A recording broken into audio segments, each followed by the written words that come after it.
Today we'll be talking about human resources, of course, with our wonderful facilitator, Dr. Pamela Palmer, and we also have my colleague, Tracy Carriette, who is the Center CFO, who's also going to offer some insights as well throughout the course of the morning. So with that, just for the sake of time, we're going to go ahead and get started. If you wouldn't mind advancing the slides for me, Leslie. Again, on behalf of the Center for Nonprofits and our President and CEO, Jean Tedrow, wanted to welcome you all once again. We're so glad that you're here, and we're so excited about our graduation on today.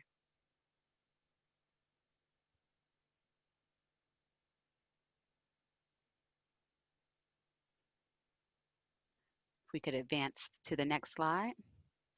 We also want to do a final reminder about our partnerships and sponsors that made this inaugural class and program happen. Of course, partnership with High Point University, sponsorships through the Triangle Community Foundation Capacity Building Network, and also Guilford Nonprofit Consortium. We thank all of the leaders and decision makers that were a part of making this happen. So thank you to them.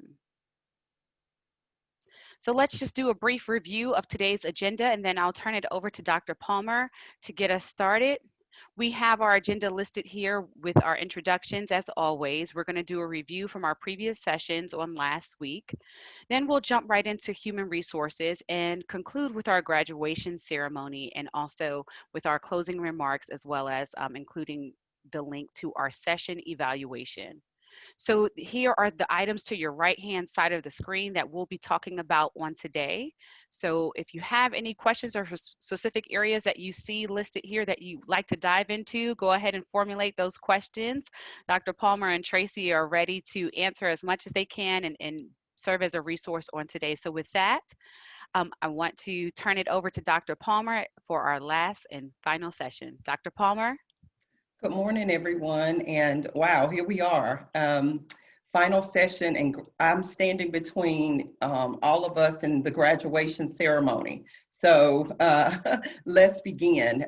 We want to kind of start off today just like we have over the past 4 sessions. And we want to engage in some introductions. We're going to do this in breakout sessions.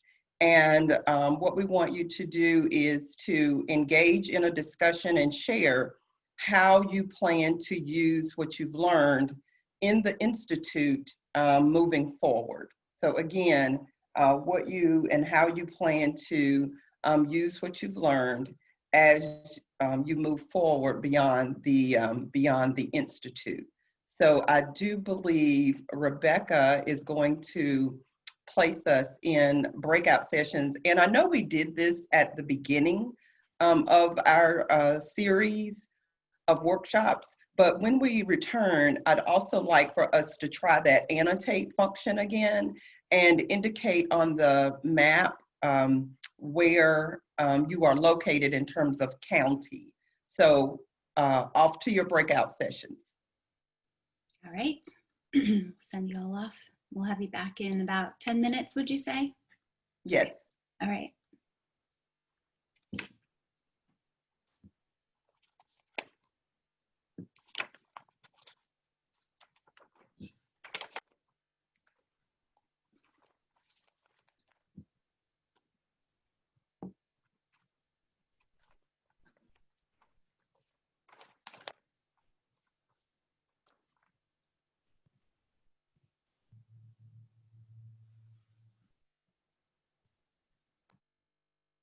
Hi, Corey.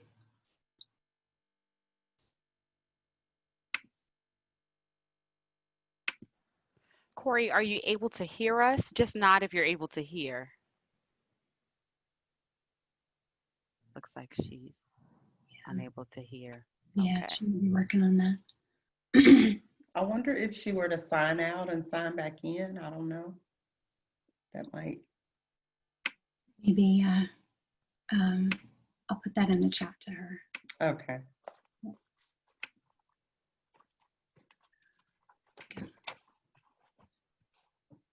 Yeah, this, I think for me, that's one of the big takeaways is actually the people that I've met and I want to continue the network with across the state. Yeah. Yeah, I agree, because you learn so much from others and ideas, creativity. Sure. It's important. Well, thanks everyone for being a part of those breakout sessions and for sharing so freely. We're all back in the main room. We're gonna toss it back to Dr. Palmer. Oh, let's get her unmuted here. There we go. Go ahead. Sorry about that. Can we go to gallery view and then we'll come back to this slide? So welcome to the larger group, and hopefully you were able to kind of wake up together as we get started today. And so your topic for discussion was to share kind of what you anticipate that you're going to use, hopefully everything, but what stood out for you mostly as far as what you're going to, how you're going to use what you've learned as you move forward in your roles. So what do we have, 6 breakout groups? Rebecca, was it 6? I think we had more like 7 or 8. Oh, 7 or 8. Okay. So we had 8. Thank you. Thank you, DW. Appreciate that. So who wants to get us started? It's so good to see everybody. I like the gallery view because I can see everybody. Who wants to start us off this morning? Welcome.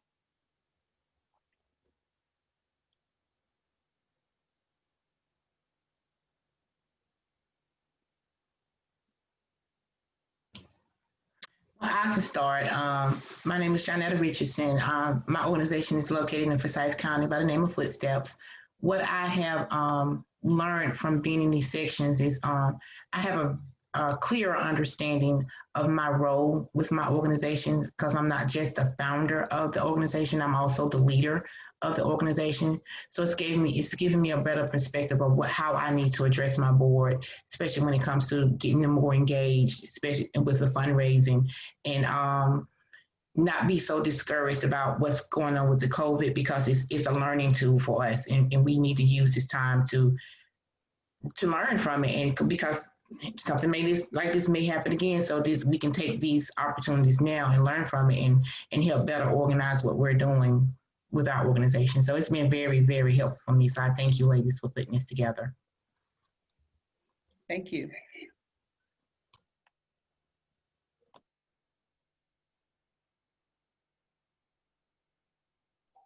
I can add, just we talked a little bit about just having some tools that we can use to adjust to how our organization runs and things, but the tools and learning from others in the breakout sessions and in the group, in the comments and things, very helpful.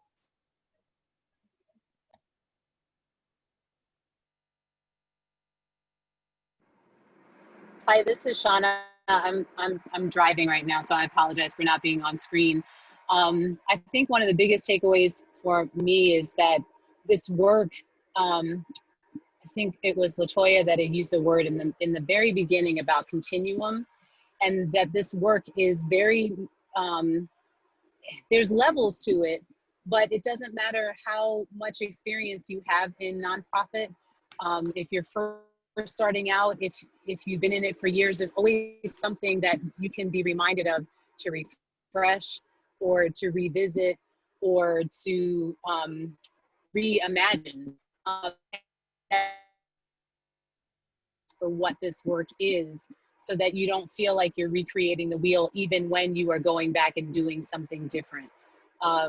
This is really, really encouraging for me to be on this early stage of nonprofit life, to know that there is this resource and that we can come back to it and still get something new. So thank you for that. Thank you to everybody, not just the Institute and Dr. Palmer, but thank you to my colleagues for like all of the information that you've added in the chat and just like unmuted yourself to share. It's all been very helpful. Thank you. Maybe if we could hear one more. I can go. Hi, folks.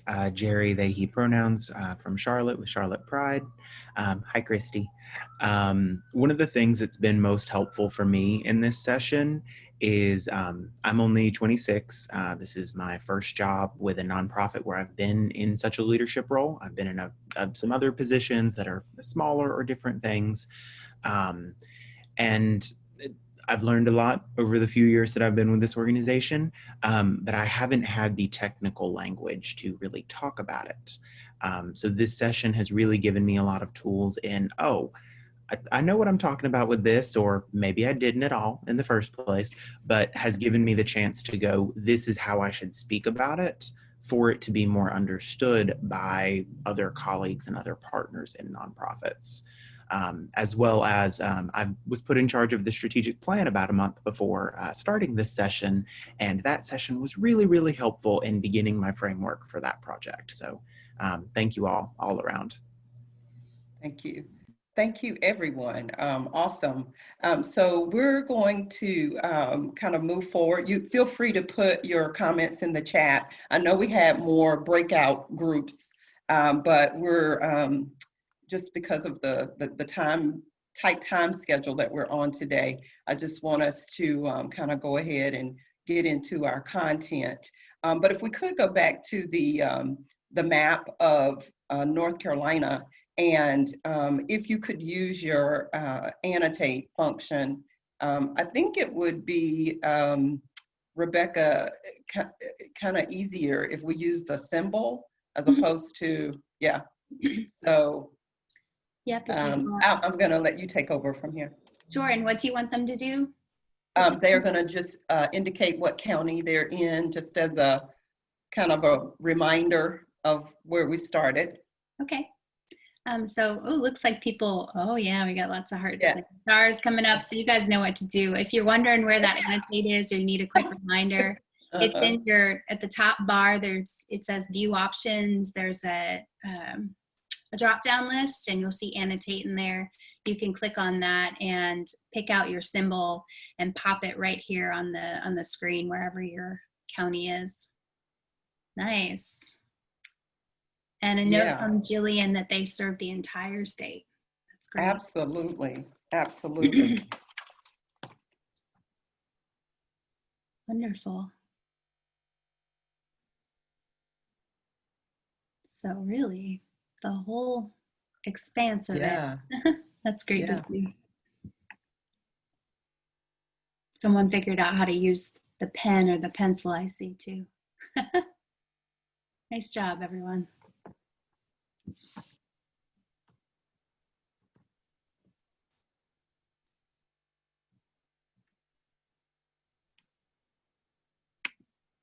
Awesome. This looks great.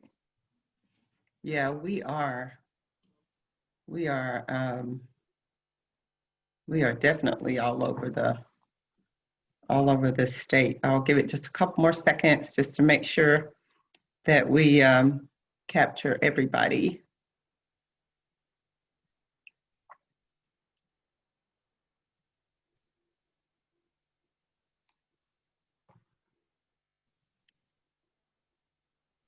Okay.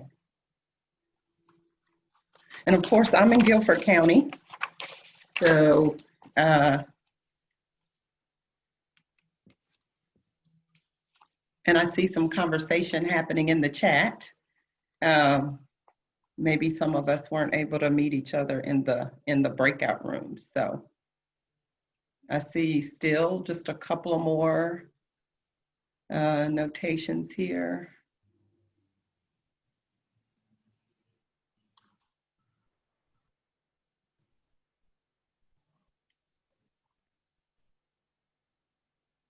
Okay. All right, so thank you all so much. So here we are. What an awesome picture of just what areas we represent in the state. So we're going to move forward with our work for today, but as always, we show and just kind of remind ourselves. You can go past the next slide, Leslie. I think we've all met. And so just kind of a little bit of a reminder of our framework that we're working from. So the North Carolina Center for Nonprofits has a principles and practices guide.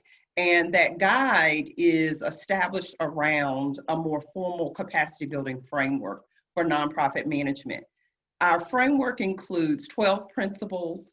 It also includes a way of looking at the current management condition of a nonprofit, as well as a capacity assessment that we did at the very beginning. And then, of course, different practices that go along with each of our principles. And so here we are again. This is our framework. You do have access to the principles and practices guide, and I would say go ahead and reference that guide or access your guide. We're going to be looking at the EDI principle here in just a minute, so you can go ahead and do that. You can advance the slide, Leslie. So here's our principles and practices guide. All of the key components of our capacity building framework is laid out in this document. This document can be accessed electronically, and you can also order hard copies of the principles and practices guide. So if you wanted to acquire some of these to share with other stakeholders of your nonprofit, maybe some of your staff, and of course our topic today is human resources. And so this might be a way to orient them to some of the fundamentals of what happens on the management side of a nonprofit organization. You can go ahead to the next slide. So in terms of our review and reflection of session 4 today, I do believe everybody was able to acquire information that our team sent out after the session.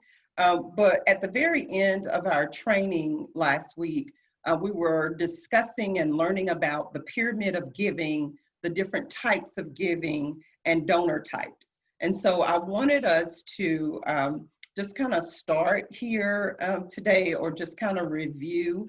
And I wanted us to focus on the activity that you all participated in. It was called the scavenger hunt activity.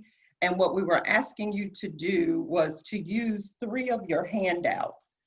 Each of the handouts were named, as you see here, pyramid of giving, types of fundraising, and types of giving programs are the three handouts. And Leslie, if you could go to the activity sheet.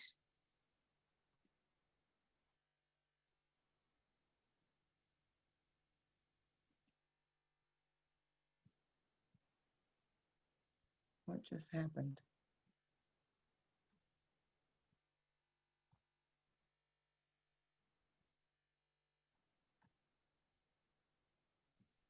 Okay.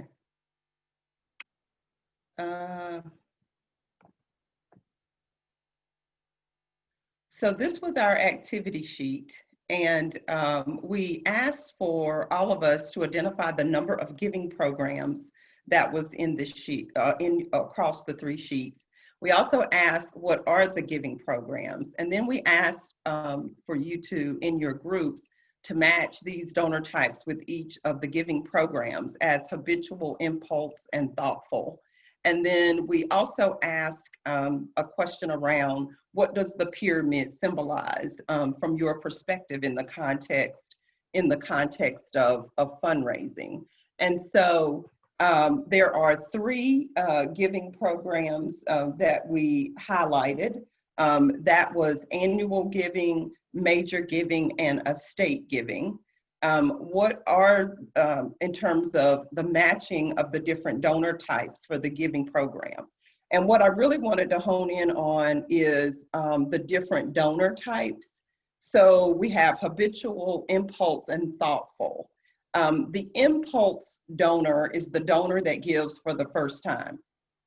The donor that has not moved into the realm of giving on a consistent basis, say annually. And then of course the thoughtful donor is the donor that has given over a significant amount of time, maybe 2, 3, 4 years, consistently given to your organization. And they are also now engaging in a thoughtful gift. So they're giving their annual gift, and maybe there's something else that you have going on that needs funding support, and they're giving to that, and or they're also possibly giving in the context of leaving in their will or as a part of their estate a gift to your nonprofit.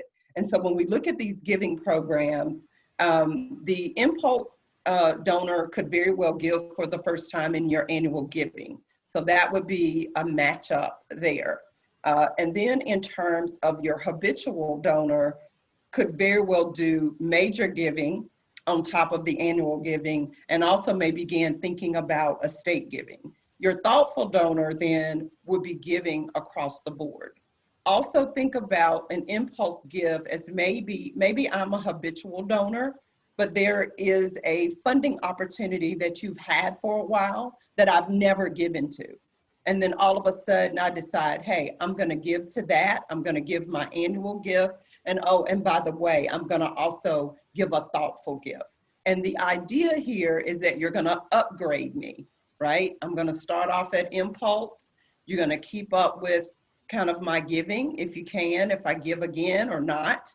You're gonna try to move me into being a habitual donor, and then you're gonna wanna move me into being a thoughtful donor. For those of you whose organizations have a development person on staff, this is kind of what they're doing kind of day in and day out.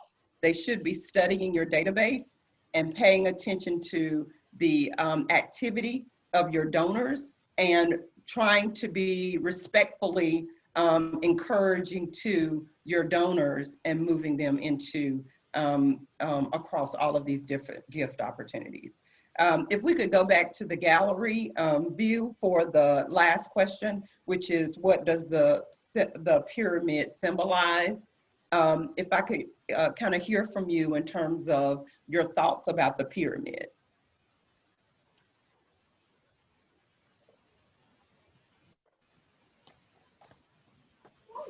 I guess I was thinking it is the likelihood or probably the ratios of types of givers that make up your annual donations. But I think ultimately we want that pyramid upside down. We want to see more of the thoughtful donations. We would like to cultivate having more of those and then less of the word is escaping me, but the impulse, yes. Mm-hmm. We probably get more impulse ones, but how do we flip that pyramid? Okay. Now, one thought there is also, at least in theory, and in some cases this has worked for some nonprofits, and in some they've had to alter it. But this idea of the individual donor being the base of that pyramid is communicated, or is we pursue that so that most of our giving comes from those individual donations as opposed to what might be considered major giving from corporations, et cetera. Anybody else with any thoughts about this pyramid as a symbol or being used as a symbol? Dr. Palmer, we had a question about from Corey about lapsed donors. What about a donor who gave in the past but hasn't for a while? So if you are fortunate enough to have kept up with the profile information of that donor, then it makes sense that you could respectfully reach out to them to maybe inquire about why they have not given, lately.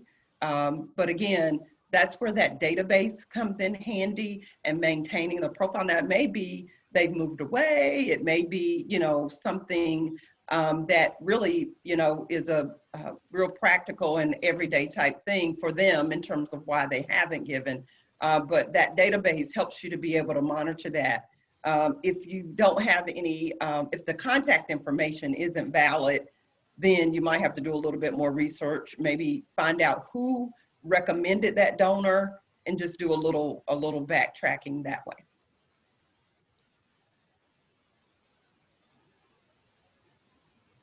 Any other questions in the chat, Rebecca, that you see? We good? Nope, we're good to go. Awesome, thank you. Any other comments about the pyramid as being the symbol here? One of the things that you want to keep in mind with fundraising is that it's every day. It's not just about events.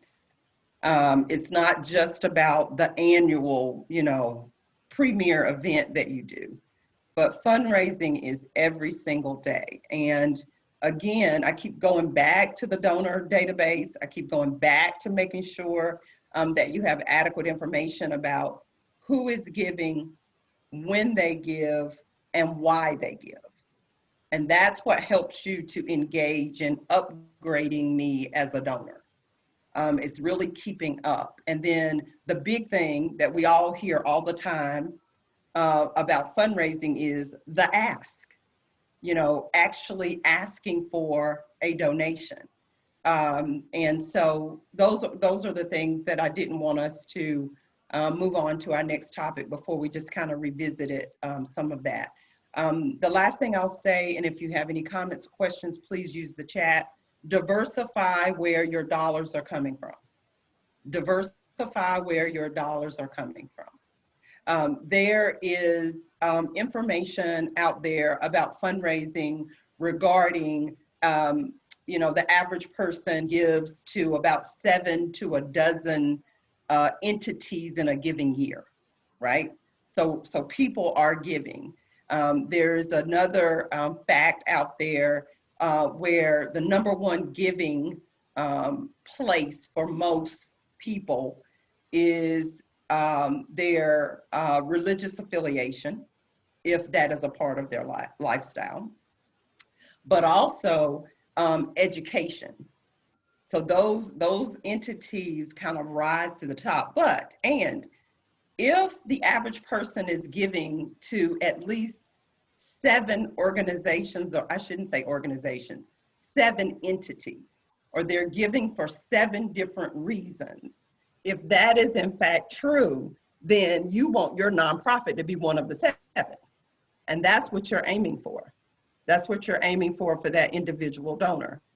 You want to be in that lineup. Well, if the research shows us that the average person's number one place for giving is some type of religious affiliation, and you look at the profile of your donor and they don't have a religious affiliation, then that means that's not their number one, right? So education then may be their number one. My point is just, those are facts and stats that we know to be true, over the years.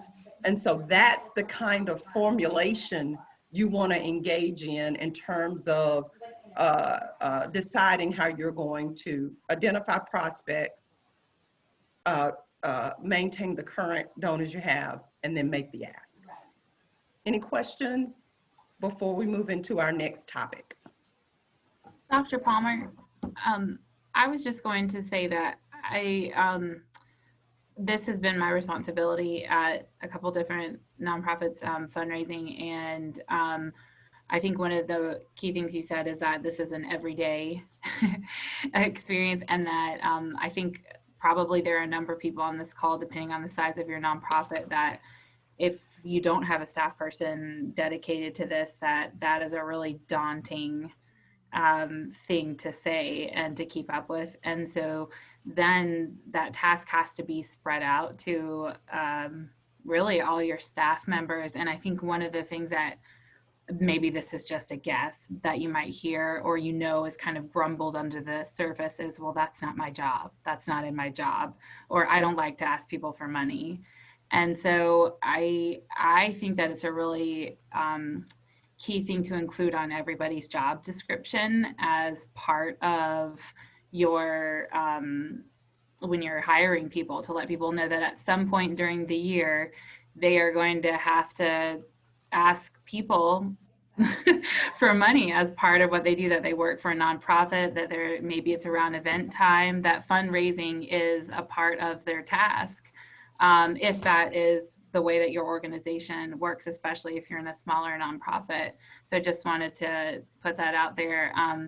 And even if you're at a larger one, that is a really important thing, because even if you have a dedicated development person, if you limit it to just that one person, that limits your circle of donors as well. And they really can't be the only cheerleader for fundraising in your organization.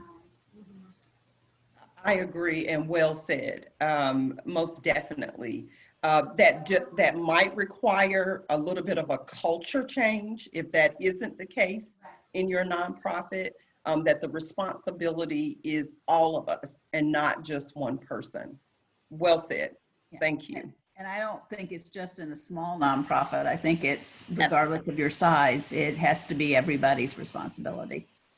Absolutely. Thank you. There was a question, I think, in the chat about earned income. And so this is an option for nonprofits that you can generate revenue. So you might have a facility space that you rent out. That's a way of earning revenue. You might have products and or services that you sell. That's a way to generate revenue. So as a nonprofit, number one, we can make a profit.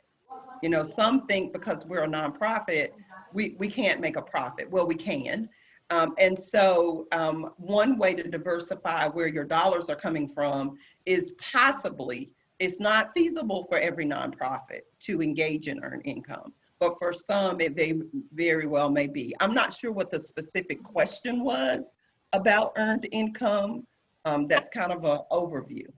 Dr. I don't know.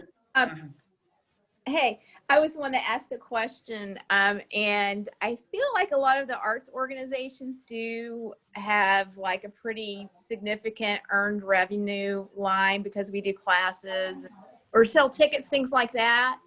But I would love to see something that says, like, if you can raise earned revenues, like what should you, you know, the pie chart, what does that look like on your pie chart? Is it, you know, are we still shooting for the 80% individual donations, or does it change anything? Very good question. It does. And well, I should say it can. And if it can for your nonprofit, then it does. And the reason I say it that way is because you brought up arts organizations. You have a different window of opportunity than an organization, let's say, that just does mental health services, right? You've got a little bit, you're selling entertainment or you're producing entertainment. And so you're in a different genre of the industry from a business perspective. And so your strategies are going to probably be more in alignment with that. What I would say is that, again, regardless, diversify your revenue. In the event that something falls off, then you can continue to function and you can continue to have dollars coming in. Businesses do it all the time. I mean, you know, they diversify 12, 15, 20-fold so that there's multiple ways in which dollars are coming in. So what I would say is at JL, what I would say is that unique to your organization, your formula or your business strategy or your business model is going to have a lot to do with the particulars and the specifics of what it is that you're able to promote for a fee or for an exchange in dollars.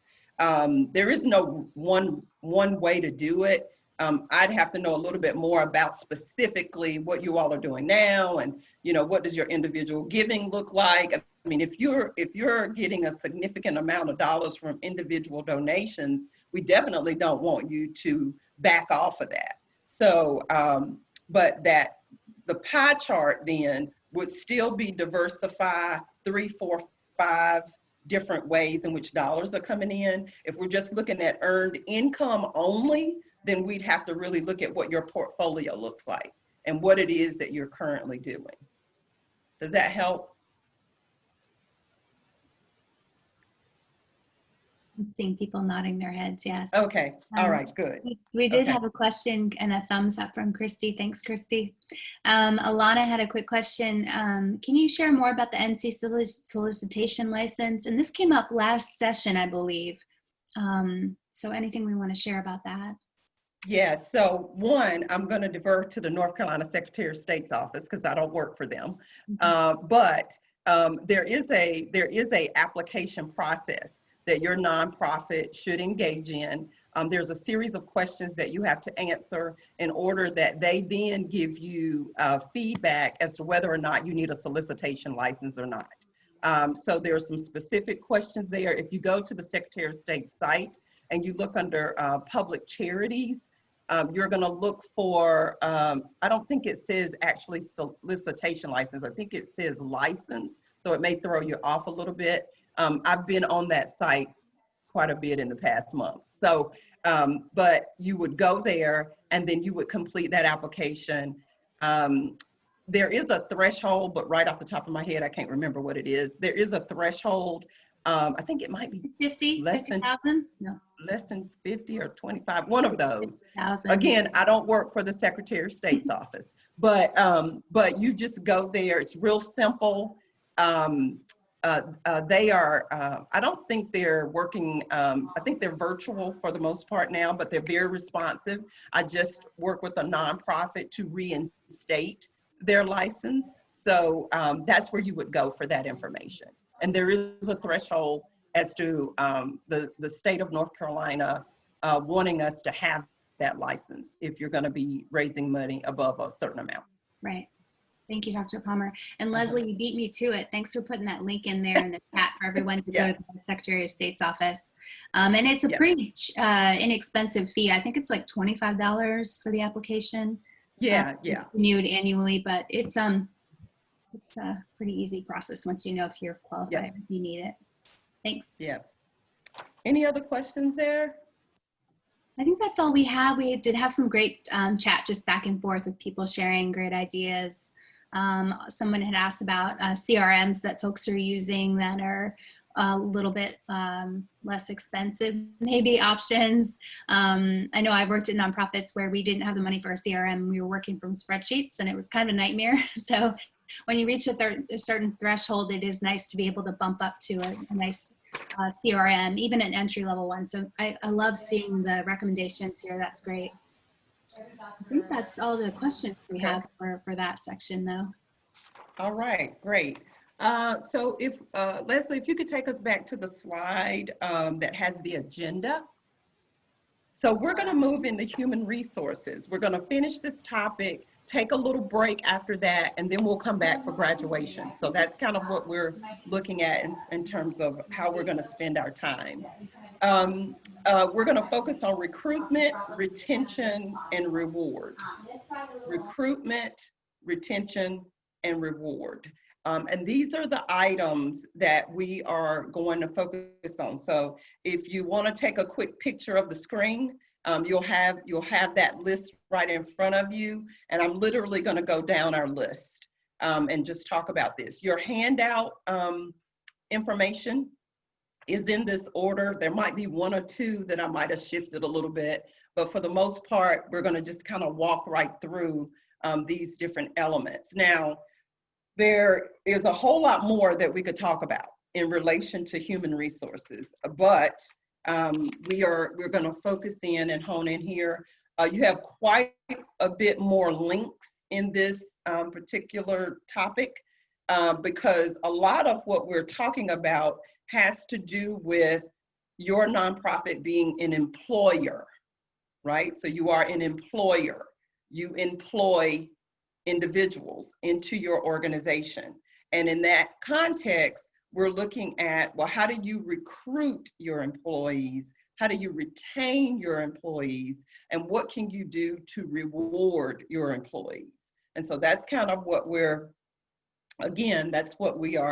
focusing on.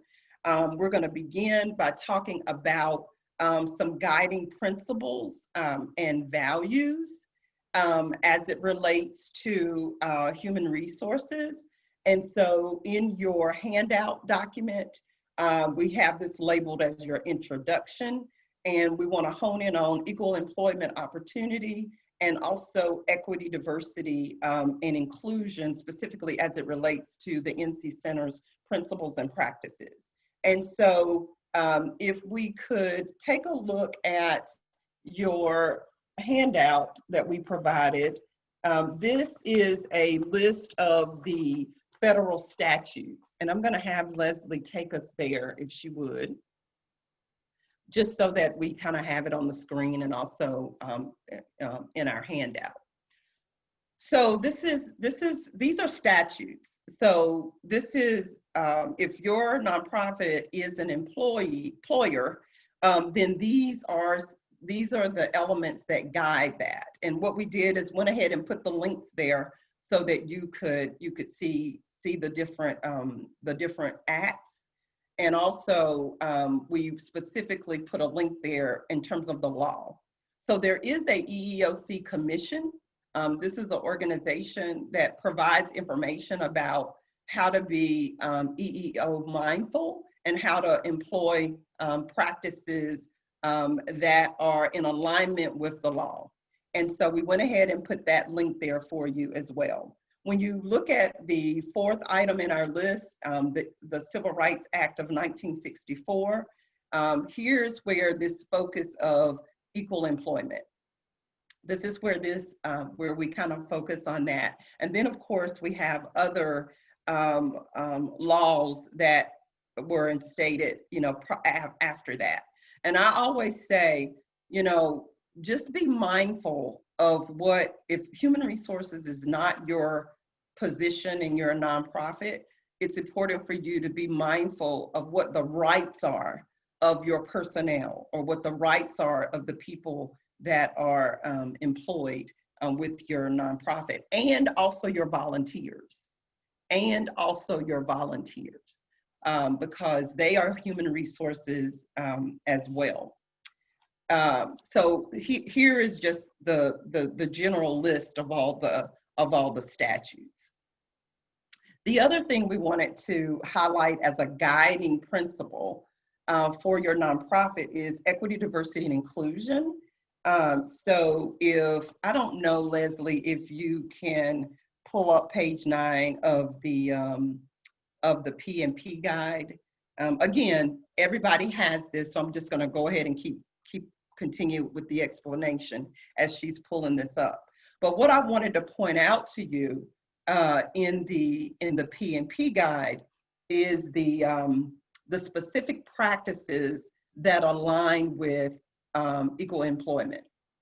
And so if you're looking at if you're looking at equity, diversity, and inclusion, and you look under build, the very first bullet and the third practice specifically align with what we're talking about today. So that first practice relates to professional development of your volunteers, your staff, and your board. And that third bullet focuses on posting jobs and advertising for positions. Under Thrive, the third practice, there's a focus on evaluating your human resources and organizational policies and practices through a race equity lens to kind of assess what you might need to adjust. Under Sustain, the very last bullet, and this is something we're going to be talking about today, is developing a succession plan. And not just a succession plan for the executive director, but a succession plan for your key staff. Some of our organizations, if we were being real honest, if certain people were to leave tomorrow, we would be in a bad situation, some of us, right? So you want to be thinking about the fact that people or our personnel will move on. They may get an opportunity that they just can't pass up. And it's not personal to our nonprofit, it's just they are moving forward and advancing. So even if we prefer these in writing, particularly for your executive director, but we definitely want to make sure that key staff, that we have some idea of what we would do in the event that that person is no longer with us. The other thing I will say, volunteers, the same thing. some of our nonprofits have volunteers that have been with us for a very long time, and they engage in key functions that help us in our day-to-day operations. Plan for if that person is no longer with you. We know board members rotate off, so we know that we anticipate that, and we plan for that a little bit better. But that's what we want you to be thinking about there. So again, the equity, diversity, and inclusion principle, and I wanted to highlight those practices there. Rebecca, I don't know if we have any questions before I move on to recruitment. I don't know if there are any questions in the chat or not. Yes. Matt just wanted to add that for everyone to keep in mind that this summer's Supreme Court ruling also interprets the 1964 Civil Rights Act as prohibiting discrimination on the basis of sexual orientation and gender identity. And then, Catherine, I'll link up with you. It looks like you were having trouble with accessing this succession plan link on our website. So I'll go ahead and find that for you and pop that in the box here. We did have a question from Kevin. What's the line between having volunteers do work and not hiring someone? Is there a rule against that? The language of having a volunteer to work and not hire someone? I think it said, what's the line? So where the line. Okay, yeah. All right. So one of the things you want to steer away from is having a volunteer do a job that is ultimately a actual position. So, you know, let's say you have a person helping out with programs. That volunteer would do a part of that work, but it wouldn't necessarily be that they do everything that a program coordinator would do. That would be the fine line in terms of thinking about it. Now, whenever you are determining, whenever you are hiring for a position, and we're going to get into that in a second, you're going to create a job description, right? But we should also create job descriptions for volunteers. It is a no-no for us to have volunteers doing a job that ultimately they really should be compensated for. In other words, we don't want to take advantage of our volunteers. And so the way I would handle that and do handle that is have your volunteers do a part of that role, not necessarily the entire job. And who was the person that asked that question? That was Kevin. The only thing, the other thing, Kevin, I would say is, you know, I know this sounds real practical, but kind of do unto others as you have them do unto you. you just don't want to take advantage of volunteers. If it feels like you're giving them too much work to do and they're not being paid for it, then you're giving them too much work. I can't say that that's written anywhere, Kevin, but that would just be a rule of thumb that I would promote.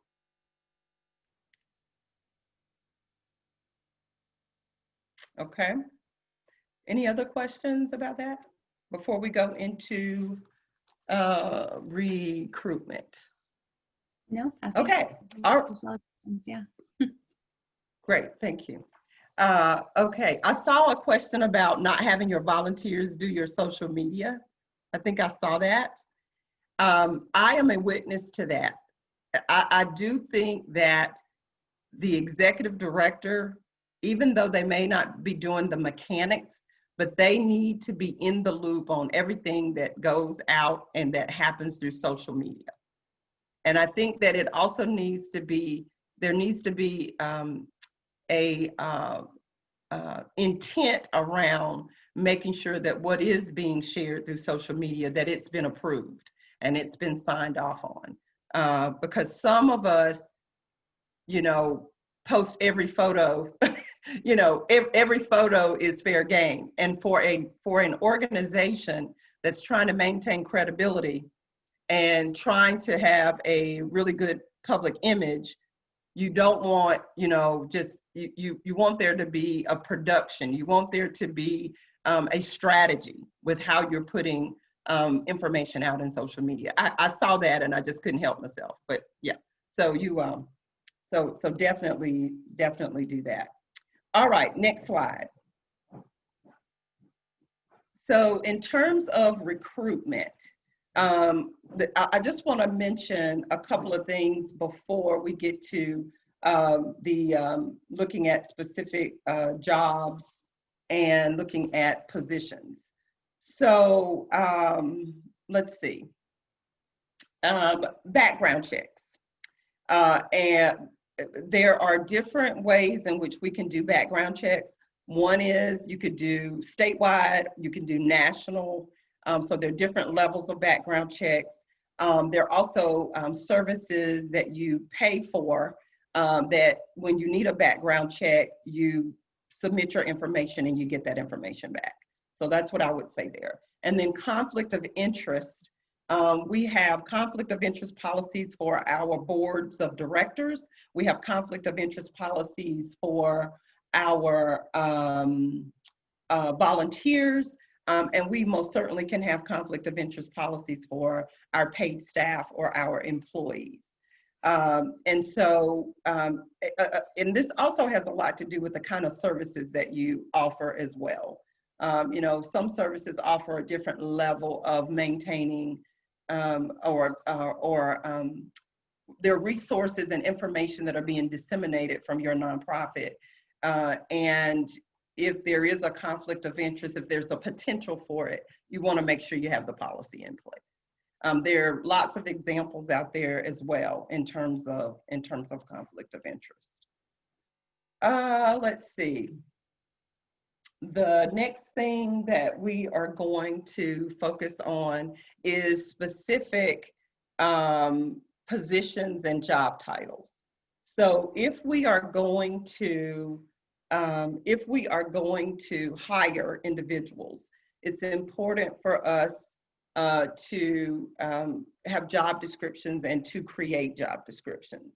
And so what we want to do in a breakout is we want to have you to, no, this is not a breakout. Sorry, Rebecca, not a breakout. We're going to have you practice engaging in writing a job description for an executive director. So Leslie, if I could have you to go to our worksheet, our first worksheet, which is roles and responsibilities. And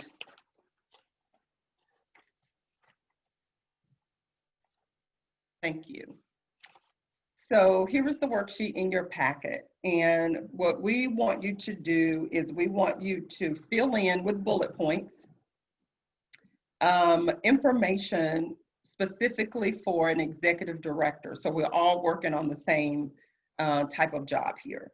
So the title would be executive director, of course. What is the purpose of this position? What would this person do on a daily basis? What skills are necessary to complete the tasks of what they do on a daily basis? How many hours? If there are any executive directors, which I know there are in this class, this hours per day, hours per week required to complete these tasks. And then I'm sure some of you have some interesting numbers for number 5. And then number 6 is who will supervise this person. So if we could take some time to fill out this information just as a practice on how you might develop a job description. This is one of the significant elements of recruitment, identifying what jobs you need and then coming up with a description for that job. So I'm gonna just go silent here for a few minutes and let you fill in the sheet. And if we could go back to gallery view, that would be great. And I can kind of see everybody.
Okay, so you should have filled in information for the executive director position. And so again, this is a worksheet to kind of get us thinking about how to create the actual job description. When you go to the next page in your packet, you have a job description template or format that we are using. And so I'm going to have you fill in based on kind of your warm up with mapping out in your worksheet what these duties and responsibilities are and some questions to answer. Now I'm going to have you to actually begin to build out the job description using the template. So again, I'm going to go silent here for just a few minutes, and then you're going to fill in the job title, the purpose of the job, the responsibilities, and I've got 3 bullet points here for that. The work hours, the qualifications like education and experience, and then who's going to supervise the person. Again, I'm just going to go silent here for just a minute.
Okay, so again, what we wanted to do is give you kind of a process or a way of thinking about, well, how do I create a job description anyway?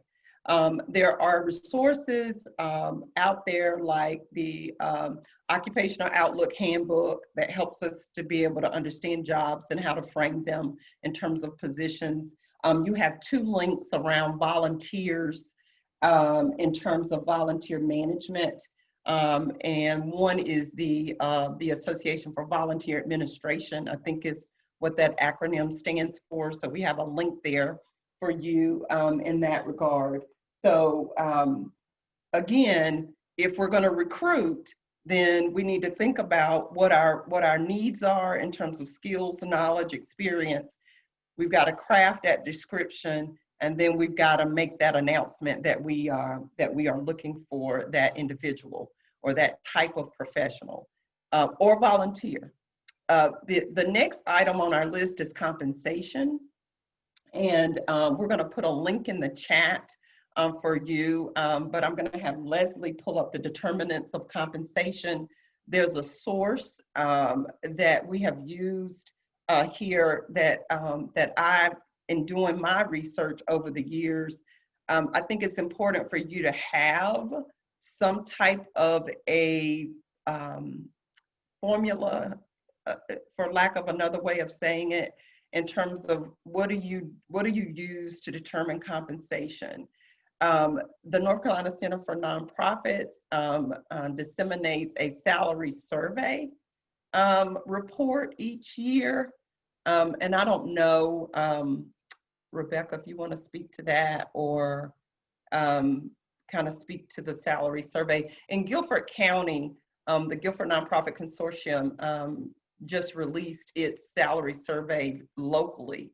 And I know that nonprofits utilize that, and it has been a tool that has been essential for some in trying to determine compensation. So it's the CBR, Leslie, the determinants of compensation.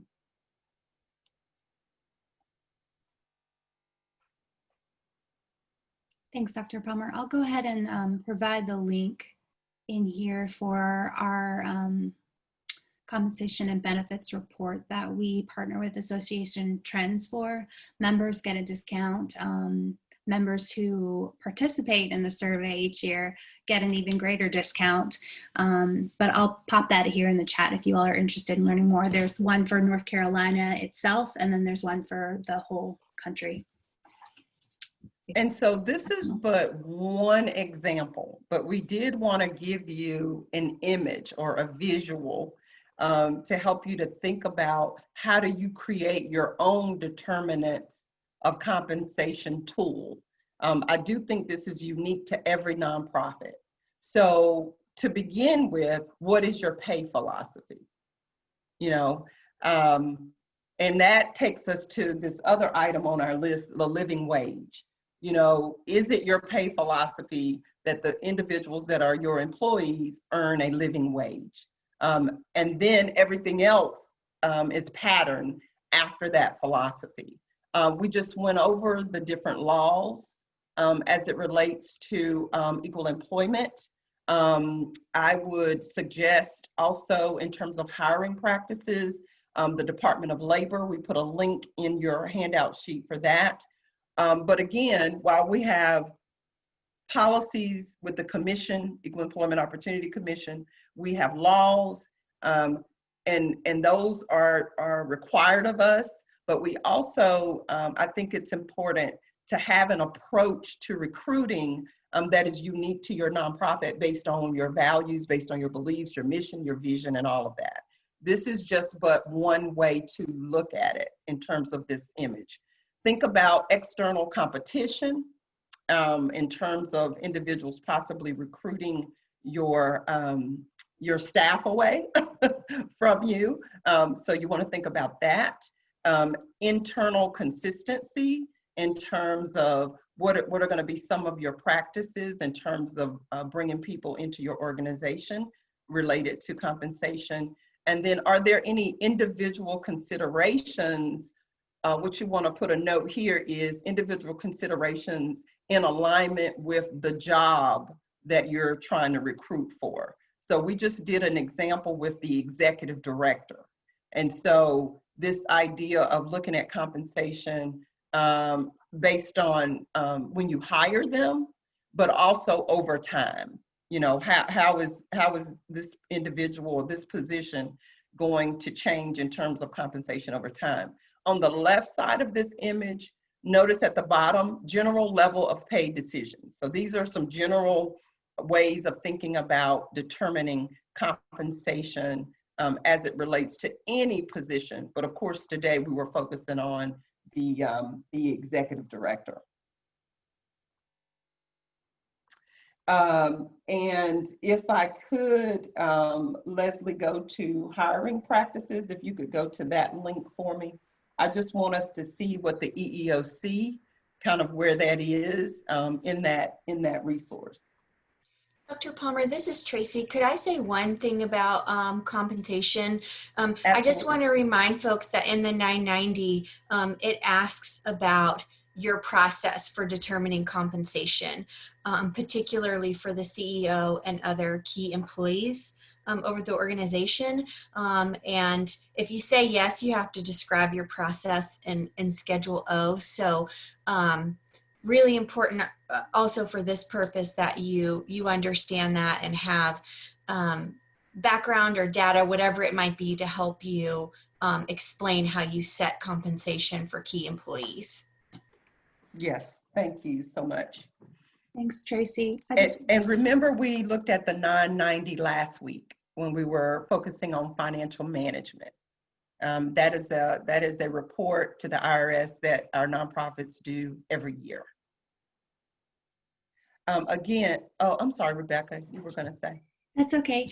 This may be a question for Tracy or you, Dr. Palmer, but earlier in the chat, someone had asked, and this may come up later in the discussion or in the training, but can you speak on the legal differences between managing employees versus contractors, those 1099 contractors? Tracy, I'll let you go first, and then that is in our that is on our list of things to do, but we'll check it off right now. Okay. Yeah. Sure. So you have to treat employees and independent contractors differently in terms of taxes. And I think one of the key indicators of independent contractors really comes around the control that they have over their work schedule. So they're really treated more like consultants and versus employees. So Dr. Palmer, I'll let you add to that as well. Yes.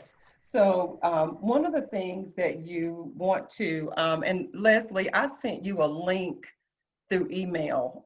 This was something that I wanted to make sure that we actually show our participants where to find this as well.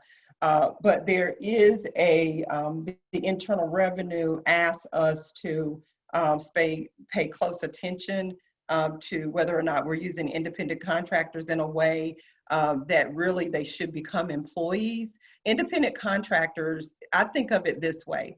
Typically they're working on a specific project, you know, so the work that they're doing is not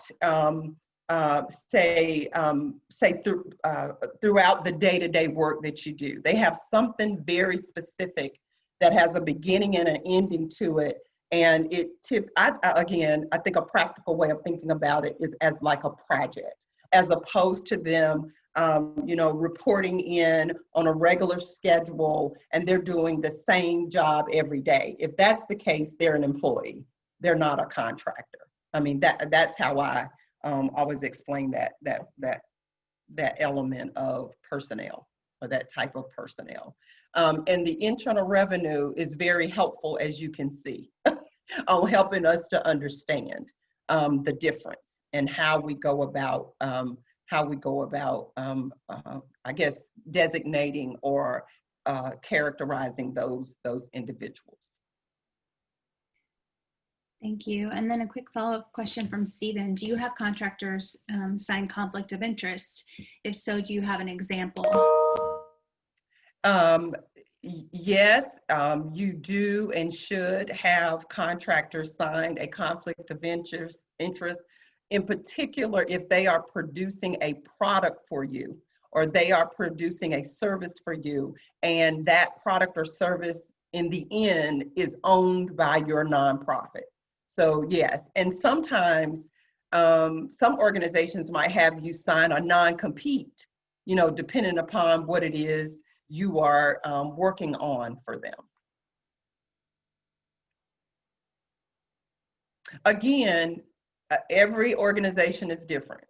And so what might warrant a conflict of interest signature for some nonprofits is going to be different, you know, depending upon what kind of service or what kind of work it is that you have the employee or the contractor doing. So I don't know, Tracy, if you have anything else to add to that one or not. I would just say we actually have our board and staff sign our conflict of interest form annually. So it's one of the policies that we make sure everyone signs every year and discloses any conflicts. And then I was just going to say some of the language for contractors might be included if you have a contract with them. As you were saying, Dr. Palmer, whether it's the non-compete or something like that, it might be included in the contract. And so if it's covered there, you might not need to have them sign your conflict of interest policy. It just kind of depends on the relationship I think you have with them. Okay. So Leslie, if you could take us back to the PowerPoint slide for recruitment. I think we are, yeah. So the compensation and the living wage kind of go together. The reference to the center's survey, salary survey, also is in alignment with both of these items on our recruitment list. Again, if you remember in the image where we had on the determinants of compensation resource that we shared, at the very top, it has pay philosophy. A lot of our nonprofit organizations are going all the way back to that with this idea of paying a living wage, that it is a practice, but more than that, it is an overarching philosophy around how they compensate. Now, it may be that a nonprofit is not, say, paying in compensation what they would like, but they are moving in that direction. And so, I mean, we want to make sure that we are offering salaries and compensation in a competitive fashion, and also at market rate, and not withholding compensation for work and skills and expertise that are being provided. So yeah, this idea of living wage, we put an article in the resource list for you that is focusing on specifically paying a living wage with nonprofit organizations. But my summation around this particular topic, it is a decision that your nonprofit makes. It is a philosophy. And of course, we know what our minimum wage is. And so it is up to our individual nonprofits to decide how they want to approach this idea of making sure that employees are paid a living wage, and not just at the point of hire, but over time as well. And your organizations have to make that decision. So that's important. And I see a comment of making sure we pay attention to the pay gaps. Absolutely. Again, this is an area that can be kind of sensitive, actually. And, you know, not everybody wants to talk about compensation, you know, even in the context of board committees that might have, where a board might have a personnel committee or a human resource committee. I think that helps, because then that committee can give this particular area of human resources the attention that it needs. So very important for this to be front and center as your nonprofit is trying to recruit employees. And we understand that there are challenges with some of our nonprofits if you are in a situation where your funding is, you know, is so. I'm going to keep moving on. We're going to take a break here shortly as we transition to graduation. But our next topic is retention. I've already talked about background checks and conflict of interest. And so we're going to focus on benefits. There is a handout in your packet, and Leslie, if I could just get you to show that. There is a handout in our packet titled Benefits Handout. And I'm going to go ahead and go to that as she just gives us just a visual to kind of hone in on. I don't think there's an awful lot here, or many of these things that most of us are familiar with.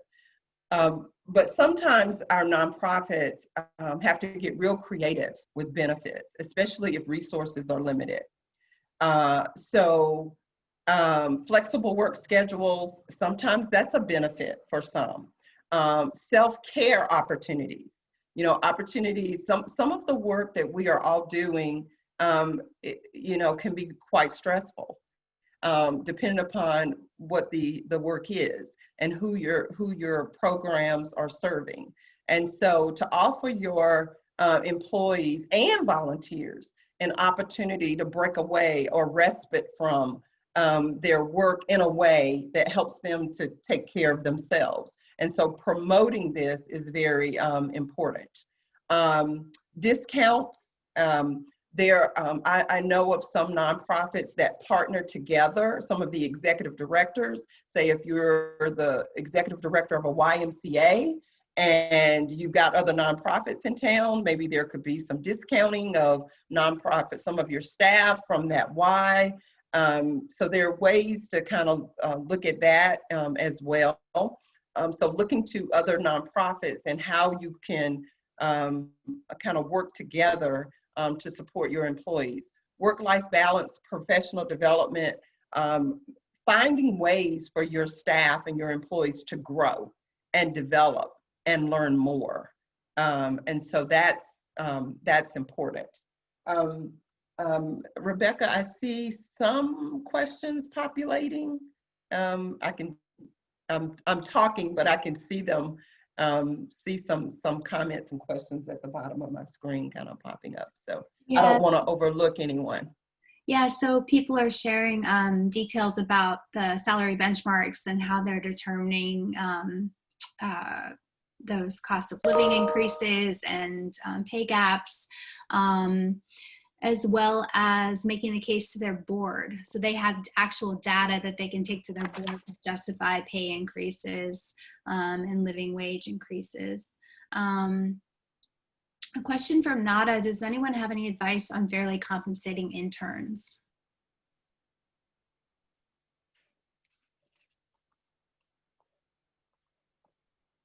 The one thing I would say about that is, you know, you might compensate interns in the form of a stipend or in the form of an honorarium if you are not in a position to pay them put them on payroll and pay them an hourly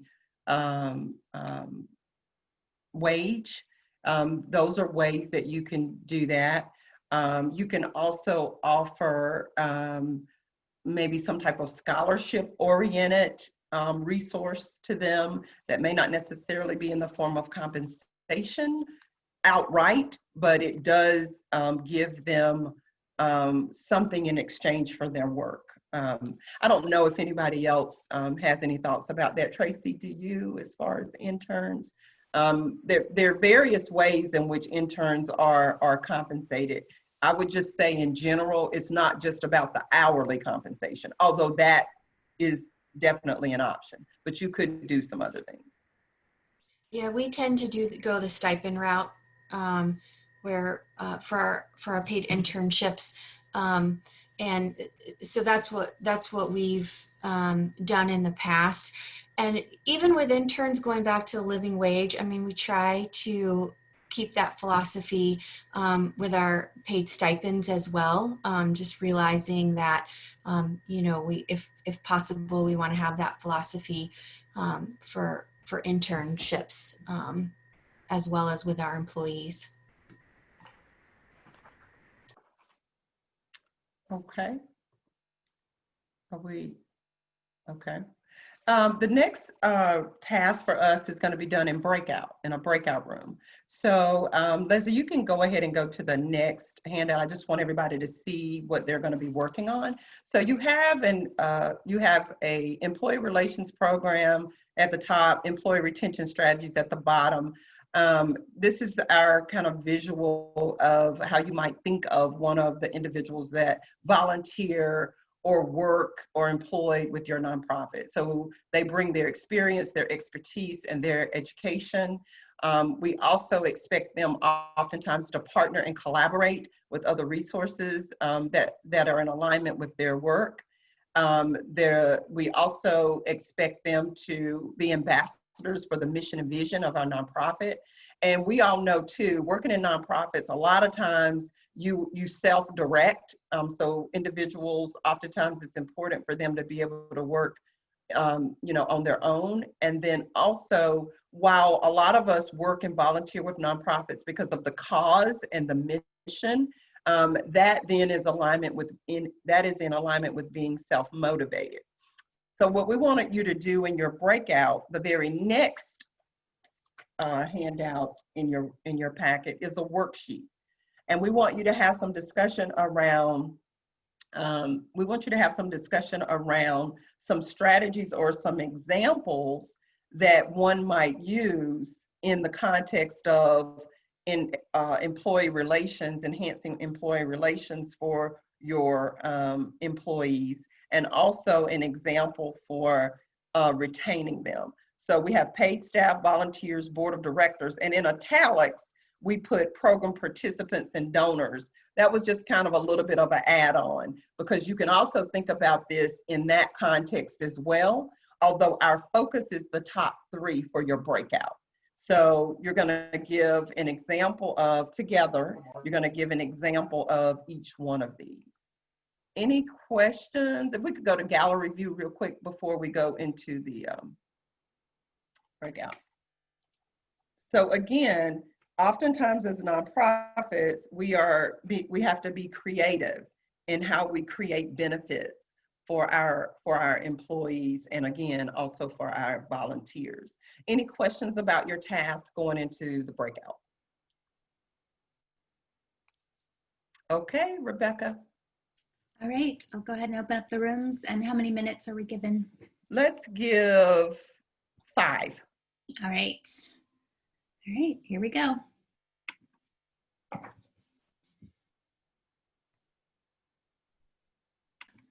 Great, thank you. So if we could get some feedback, if one from 3 groups, if one group could give us an example of employee relations and retention for paid staff. Another group give us employee relations and retention example for volunteers. And then another group for board of directors. Paid staff, do I have any takers? So, hi, Marquita. Hi. So we talked about staff retreats, the ones that are fun, and I guess the ones that are also a bit more strategic, and how it's important to have them during the workday and not on their personal time. And there were some conversations about how to do that during COVID-19, and some of the folks did meetups in the park. One organization had bought everybody lunch, and they met up and ate socially distanced somewhere. Someone talked about a Zoom happy hour. And so these are really good ideas and ways to bring staff together that did not involve work, but it was just fun and an opportunity to relax, stressing the importance of doing this during work time. Thank you. Volunteers. I can go. I was in session 8, and we talked mostly about showing appreciation, feeding the volunteers, using communication and transparency to keep them informed, but also allowing them to be heard. Team swag, and then one of the members of the group from Charlotte Pride mentioned the magnetic name tags that they give their volunteers that makes them feel like they're a part of the team and how important it feels. So that was a great takeaway as well. Thank you, Elena. Right? Alana. Alana. Thank you. Thank you. And board of directors.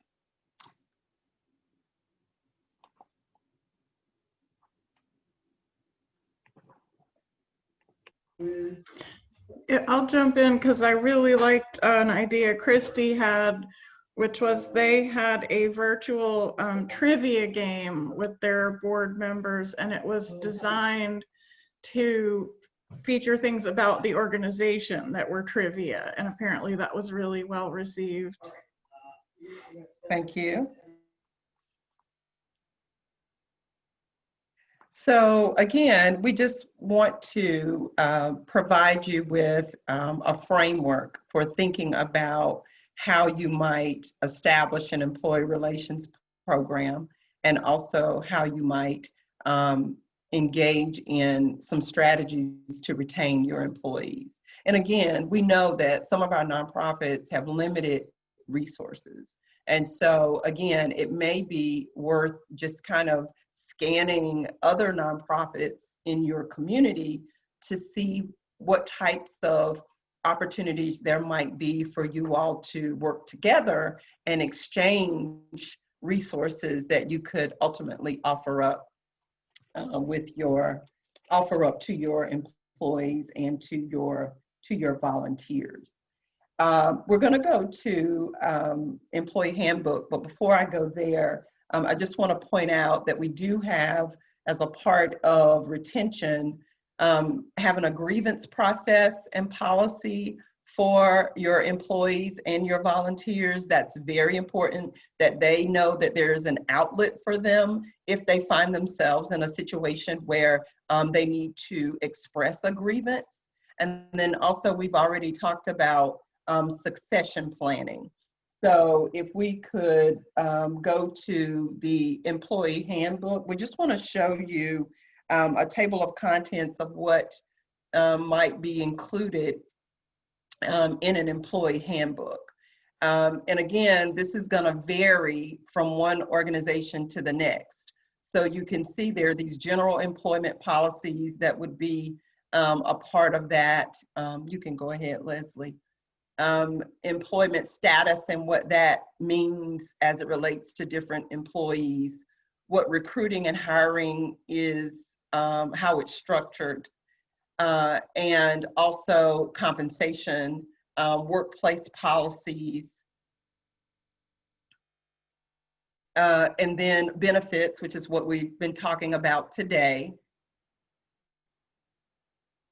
Leave, if that is an option for, or the different types of leave that's an option for your organization, property and technology, and also performance and how we should conduct ourselves in the workplace setting. So we do have this link there for you that you can reference later on, but we wanted to just kind of show you all that we've been talking about up to this point will be explained in your employee handbook. Tracy, I don't know if you have any comments about the handbook. I just wanted to add here that pulling back in that equity, diversity, and inclusion lens that you started our session today off with, Dr. Palmer, our board and staff at the center went through what I thought was a really great exercise around our employee handbook. Personnel policies is how we refer to them, where we reviewed them with that lens. So we went through our policies and thought about who are we leaving out, or who are we making something more challenging for the way this policy is currently written. So an example would be around like our sick leave, our bereavement policy, which talked about, it kind of defined a family member. And so for the staff, we really thought about what that means to people, and that family member may not be someone in your immediate family, depending on who you are. And so relaxing some of that a little bit to allow employees to care for someone who is just important to them and who needs it. So we went through all of our policies and tried to look at it with that lens and make some adjustments. A lot of times policies are written from a risk perspective. And so by doing this, it allowed us to think, to keep that in mind, but also to think about the employee piece of it as well. And I just thought that was really helpful exercise. Thank you. Tracy, I'd like to add real quick that we did that, except we hired an outside consultant firm to do that for us and to review all of our policies through the EDI lens. And wow, that was super helpful. Great. Leslie, if you could take me back to the gallery view. So we're going to move into our next topic, which is reward. And we've really been talking about that as it relates to the strategies that we offered up. But now we want to talk about kind of the performance, if you will, of our employees and volunteers, and how do we acknowledge that, and what do we need to think about? The very first thing on our list is career development. And here we want to focus on how do we support our employees to expand upon their expertise and training around their career. You know, some of us show up for work right? With the anticipation that we're going to be offered an opportunity to become more versed in this element or this realm of nonprofit management, because some of us are planning to do other things in our career. And so our nonprofit organizations can help employees do that and do it without being fearful and anxious about the notion that an employee may decide that they want to move on and go to another employment opportunity. And so supporting employees in career development is important. I want, Leslie, if you could take us to the NC Center's website. The NC Center has a job posting space on its website, and there's an opportunity for individuals to look to see what types of positions are available in the nonprofit arena. And so it may be that you are looking to be promoted, which is the next item on our list, but you're looking to be promoted, but maybe not necessarily within the organization, or your employees want to be promoted, but not necessarily in the organization that they're with. Maybe they're pursuing an opportunity outside of our nonprofit, which would then be a promotion beyond where they may currently beyond the position that they're currently working in. And so that this is a space or a resource that's available for them to do that. And Leslie, if you could go to the professional development page on the site, that link is there as well for all of our participants, that there are professional development opportunities that the center offers in the form of webinars and workshops and other opportunities as presented based on need in terms of what nonprofits are in need of. So this idea of career development and promotion and professional development really kind of go together. And we can create a way for our staff and our employees and our volunteers. As someone mentioned earlier, some of our volunteers are interns. And so they are looking for growth and development opportunities, and they are thinking about their career. So it's important for us to be thinking about that as well. In terms of performance evaluation, if we could go back to gallery view, and if you could take out a piece of paper for me. This is our last piece of work for the Nonprofit Management Institute Fall 2020. So if you could take out a piece of paper for me, and again, this is under the topic performance evaluation. Performance evaluation. I want you to write 3 things for me, and this is listed here in your handout document. I want you to write trait-based, behavior-based, and results-based. Trait-based, behavior-based, and results-based. So we're talking about the purpose of the evaluation. So what are we evaluating as it relates to the employees that and/or volunteers that we are appraising? What is the focus? And it could be that it's a combination, but if we focus on trait, we're basically suggesting that we're looking at the characteristics of that employee. I'm going to focus on employee for this. We're looking at the specific characteristics of that employee. Are they dependable? You know, are they prompt? You know, are they self-motivated, self-directed? You know, what is it that is important to your nonprofit if you're going to evaluate based on trait? And then in terms of behavior, here the focus is the actions of the employee. The actions of the employee, but it's the actions of the employee that's necessary to perform the job effectively. That's necessary to perform the job effectively. So we're just not looking at random, you know, things. We're being very specific about what it is that we're evaluating. And so we're looking at a behavior-based evaluation in that regard. So the first is characteristics for trait-based. The second is actions as it relates to behavior-based. The other thing you want to look at related to behavior, or let me just say, this is something that I look at. how does the employee function as a leader when given the opportunity? How does the employee function as a leader when given the opportunity? Second, how does the employee function as a follower when in that role? So how do they behave? What actions do they demonstrate? And so in thinking about that, that helps me to kind of, and in alignment with their job, you know, so it's not random, it's in alignment with the work that they're doing. And then third is results-based. Here we're looking at performance. Can they produce? Can they produce? And again, in alignment with their position. So how productive are they? Now, there's one thing that we talked about that should flow into this result space, fundraising, right? So how does this employee, this is unique to nonprofits, right? This wouldn't be the case in government. This wouldn't be the case in business.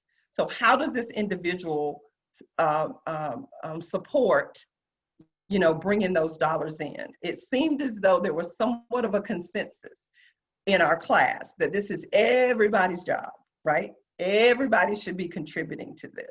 And so if that is the case, is it a part of the evaluation of employees? Is it a part of the evaluation of our employees? And I just honed in on that because that came up. But for your individual nonprofit, you want to identify your trait-based criteria, you want to identify your behavior-based criteria, and you want to identify your results-based criteria. We can go all the way back to the job description that we crafted. So I had us focus on the executive director.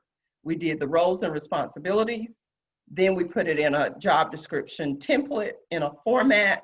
And now what I'm adding to that, if we were looking at performance in relation to that job, then what would the criteria be? And the other thing I would say about that, individuals should know this up front, right? We should inform our employees of how they're going to be evaluated. Not what the evaluation is, but how are they going to be evaluated? And that's very, very important. In terms of our list, we've already talked about compensation. So that's the next item on our list, and you have that link there again. And then we've already talked about the independent contractor as opposed to the employee. That concludes our human resources topic. Any questions? Recruitment, retention, reward. And I see a question in the chat about onboarding. Yes, so when you have ultimately made that hire, it is important to lay out what your expectations is for that employee. I have a question about compensation.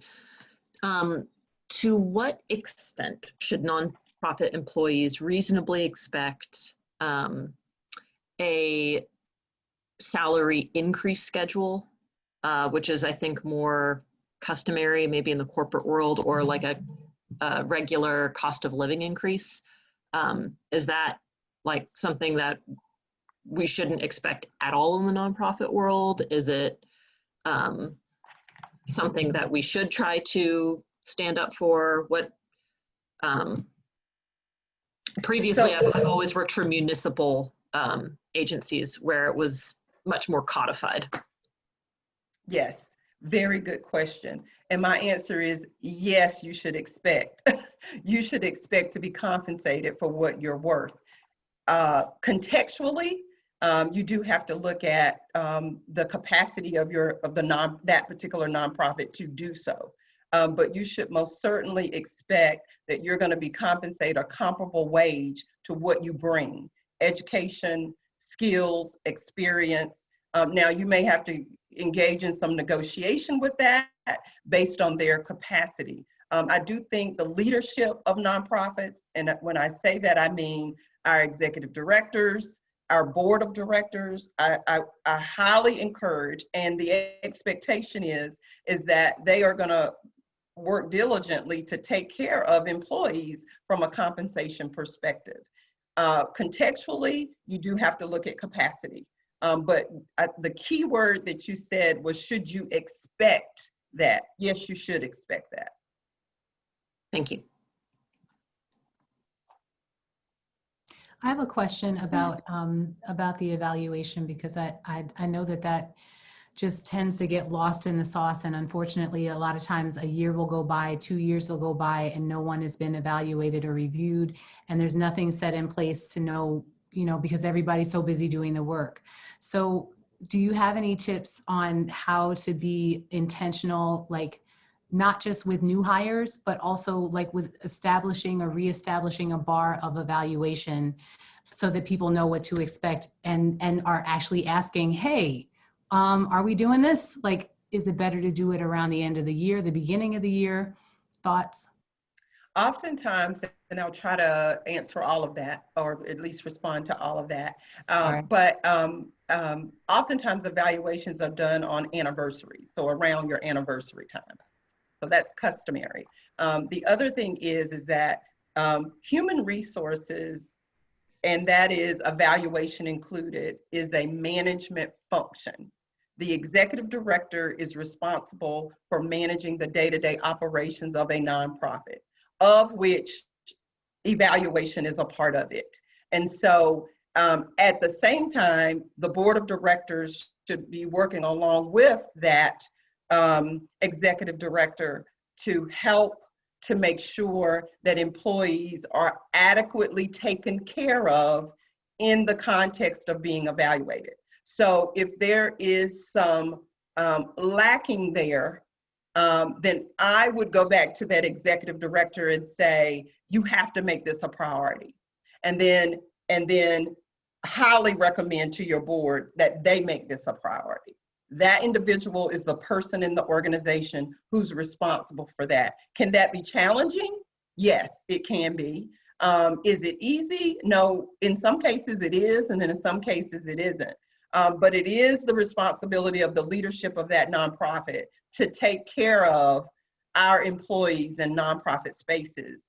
And as hard as it is to admit and advocate for nonprofits and all the great work that we do, oftentimes we miss an opportunity to be good to our employees in this space. And so it has to be a priority upon us. And I'll just say this, I chair a board now whereby a nonprofit is the conduit for the work that happens with this board. And the executive director of that nonprofit has worked, my goodness, just been amazing through a very turbulent past 2 years. That nonprofit has its own board. I, as the board chair of that particular arm of that entity, met with the board chair of this person's nonprofit and said, you need to, in your evaluation of this person, this go round, I am advocating that this person's compensation be studied very carefully and intentionally, such that this person is compensated based on their contribution, both results, both behavior and trait. So I think it behooves all of us, wherever you're located in that nonprofit, we have to do more advocating that individuals who work in the nonprofits that serve you know, a lot of different ways and makes a difference in our communities.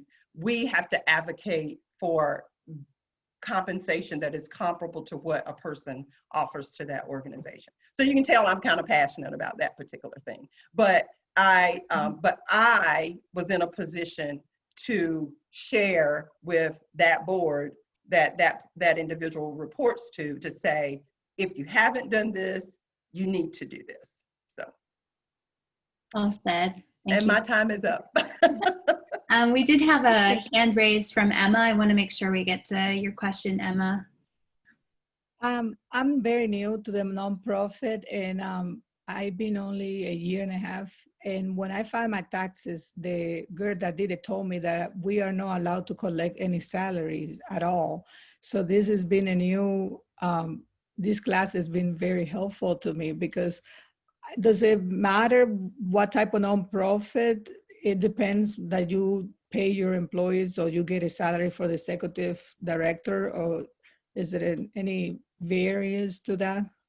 Because she told me that I cannot claim any salaries or anything. So you are the executive director of a nonprofit, right? Yeah. And your accountant told you that you couldn't be The compensated? person that did my taxes, yeah, she said we don't get paid as a nonprofit, none of those. And I have another person that is a part-time employee, and she told me no. Emma, can we talk later? That's kind of unique. I'm gonna share my cell phone number with you real quick in the chat. Can we just talk about that one-on-one? That I need more information. Yes. Your phone number is the 252? No, I'm gonna put it in the chat to you now. Okay, thank you. Okay. Thank you, everyone.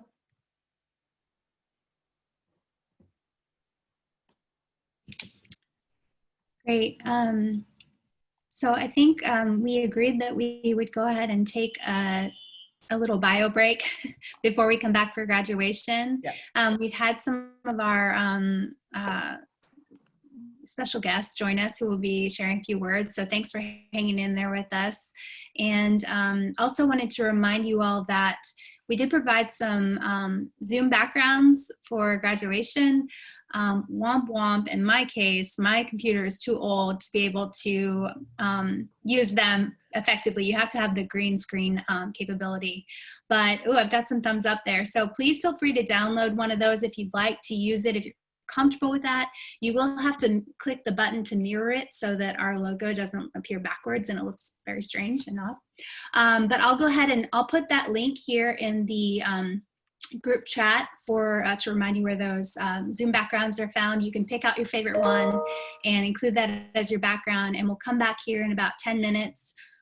Is 10 minutes a good amount of time, Dr. Palmer? I think we have enough time for that. I think so, yeah. It's still by 12:30. So we'll come back here in about 10 minutes. And like I said, I'll put that link in the chat for everyone. Thank you so much. It looks like it's 11:37. Yep.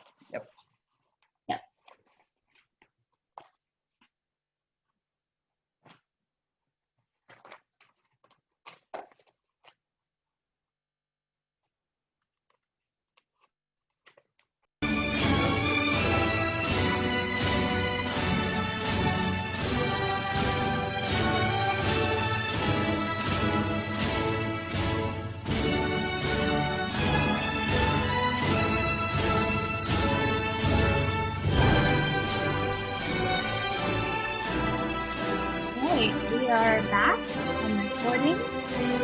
Y'all have been enjoying some music for the introduction to the graduation. And Leslie will go ahead and take down the music. Very good, thank you. I wanted to go ahead and pop up the agenda here, and we've got everyone back here.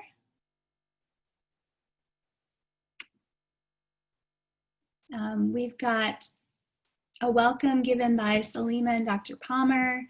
We have a few speakers, special guests who are joining us who will welcome everyone and say a few words. We have our board chair, Ivan Canada, here with us to offer a commencement and conferring on the certificates by Salima and Dr. Palmer. And then we'll be viewing our graduation video that we've compiled, as well as taking some photos. A note about the photos, we'll go to gallery view and do a couple screenshots. And if you're not wanting to have your photo taken, that's perfectly fine. Just we'll give you the cue. You can hide your video And the ones who would like to be in the photo will be included in that. This is our inaugural class, so we wanted to get some photos. And then we'll go ahead and have our closing after that. So with that said, let me go ahead and pass it off to Dr. Palmer or Salima to get us kicked off here. Great. Again, we are just super excited for this time, this event, this program. I just have to send a special thank you to everyone that made this possible, including our participants, for taking the time to invest in yourselves and your organizations and making this inaugural class such a success. I'm extremely grateful to all of you. And I want to give a special thank you to Dr. Palmer, who served as our facilitator and really helped to make this partnership happen by bringing a program that started out in the Guilford Nonprofit Consortium portfolio and bringing it to a statewide realm. And so with that, I just wanted to acknowledge that partnership and thank you, Dr. Palmer, for leveraging that with us. And so with that, I would like to turn it over to Dr. Palmer to offer a few remarks as well. Welcome to Graduation Fall 2020 Nonprofit Management Institute with the Center and, or I should say, the North Carolina Center for Nonprofits. I am thrilled to be here with all of you. It's been great getting to know you virtually over the past 5 weeks. And I am just glad that we're able to kind of bring it to a close with such a celebration. Welcome to your graduation. Enjoy.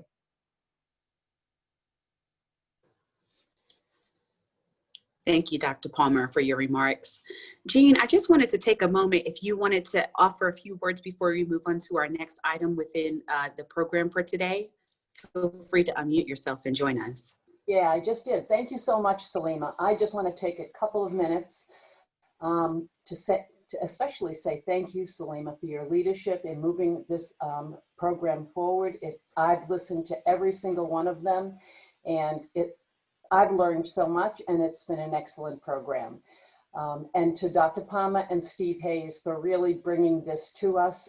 Steve Hayes is one of the leaders in the Capacity Building Network, Guilford Nonprofit Consortium, and I, again, appreciate your presence and your support, Steve, so much. And on this call, of course, we have a couple of other members of the North Carolina Center for Nonprofit team.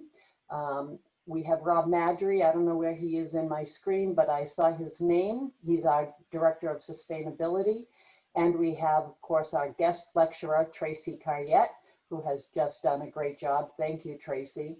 And Rebecca Beck for the amazing background work and support that you have given to this program. Thank you so much. Enough said by me. I look forward to hearing the words of our leader, Ivan Canada, who is also the chair of our board. And we appreciate the Triangle Community Foundation, as always, Tanaya, for your support. That's it, I think. Thank you, Jean. Yeah, I think we have Steve here. If you would like to unmute yourself, Steve, and say a few words on behalf of the Guilford Nonprofit Consortium. Thanks, Steve. Hi, and thank you for having me. And I just wanted, first of all, to acknowledge the reason that we have an institute this year is because of the leadership of the Center for Nonprofits. They had the resources and the leadership to make this happen and to make it available on a statewide basis. And we are thrilled with this partnership and look forward to having more of these partnerships in the future. Also want to thank Dr. Palmer, one of Guilford County's own. So we have to claim her, and also Ivan Canada, one of Guilford County's finest as well. Just wanted to say one thing. I understand that the needs of our community right now are unprecedented, and at the same time, the opportunities for our nonprofit sector are unprecedented. And this is just one example. We're not going back to the old-fashioned way of place-based training. And the good thing about that is now we have the opportunity to have the same message to go out across the state, and where we are located will not determine our access to good training. And that's thanks to the NC Center for Nonprofits and the leadership in putting these types of trainings together. At the very beginning of this, I made a comment that we used to train social workers with, and that is that compassion without competence is cruelty. It is not enough to mean well anymore. We have to do well. And that is what this institute has been about. It's about building competence in the work that we do so that we have the trust of the community, especially now with the important work that we have to do. Once again, thanks to the NC Center and thanks for allowing us to be part of this partnership. Thank you so much, Steve, for your remarks. And I also wanted to acknowledge one of our crucial components of making this a success has been one of our colleagues, Leslie Morales, who joined our team through the Z. Smith Reynolds Foundation internship program and was so kind enough to stay on to make sure that this project was seen to fruition. And so I'm so grateful for Leslie for being our producer all throughout this particular program and making it such a success in supporting Dr. Palmer and myself and Rebecca during this process. So I just have to give a special kudos to Leslie. I also wanted to mention, just so you all know a little bit about her background, she's currently in school at UNC Chapel Hill and will be graduating very soon. And so we're so glad that she gets to begin her nonprofit career, starting off with the Center for Nonprofits. So a special thank you to Leslie. So yes, a lot of round of applause for that. So she was a lifesaver.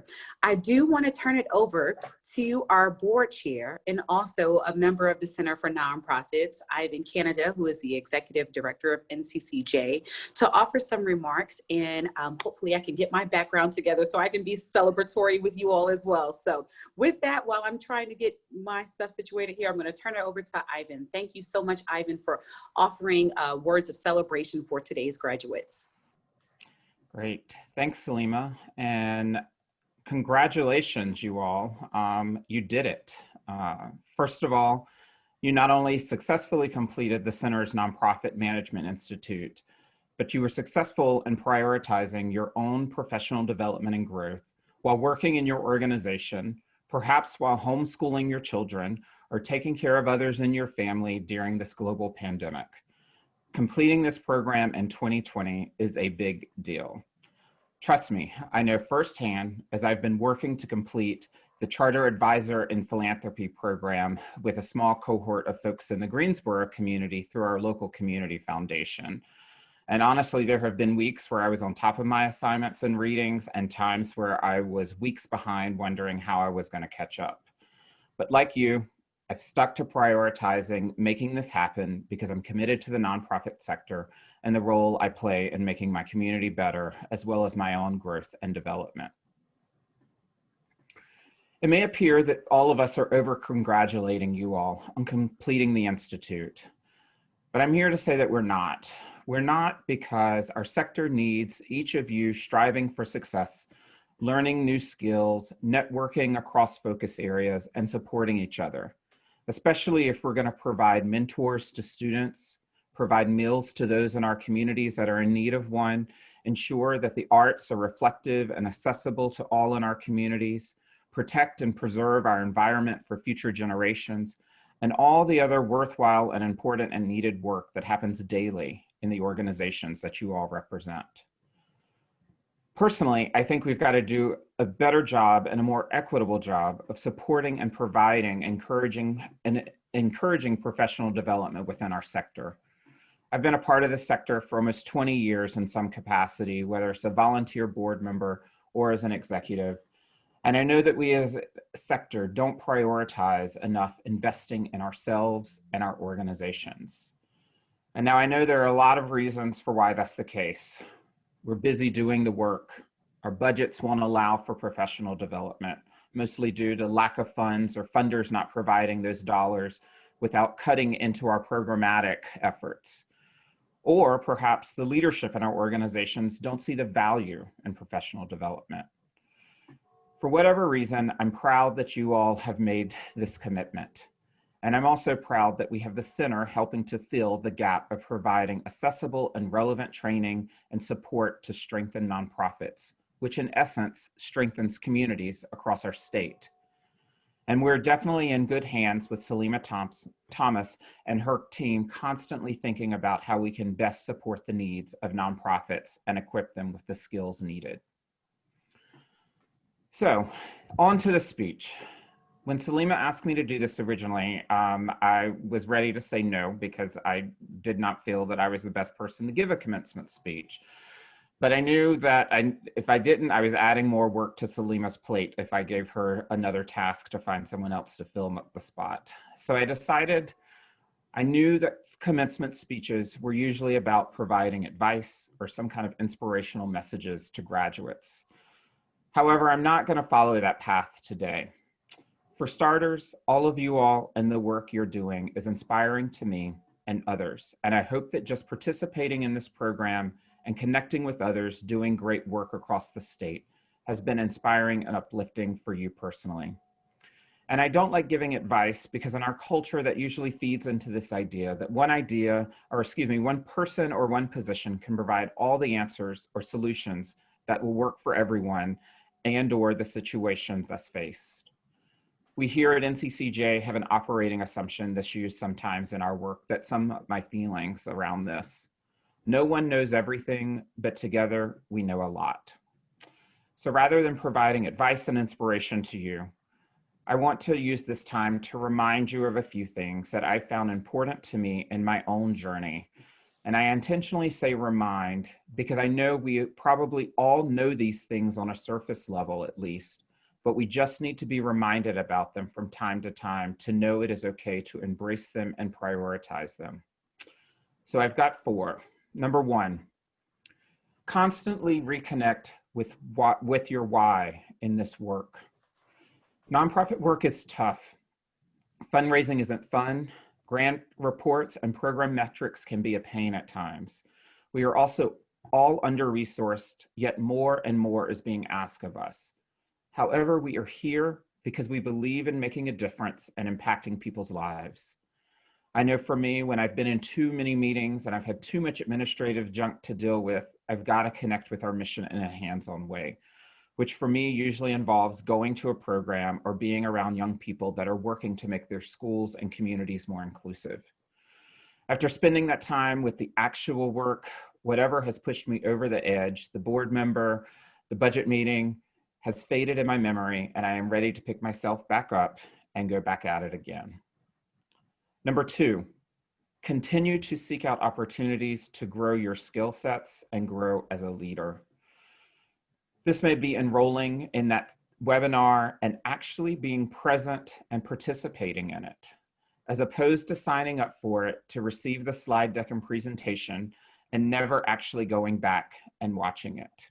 Maybe I'm not speaking to all of you, but I know that I have done my fair share of that.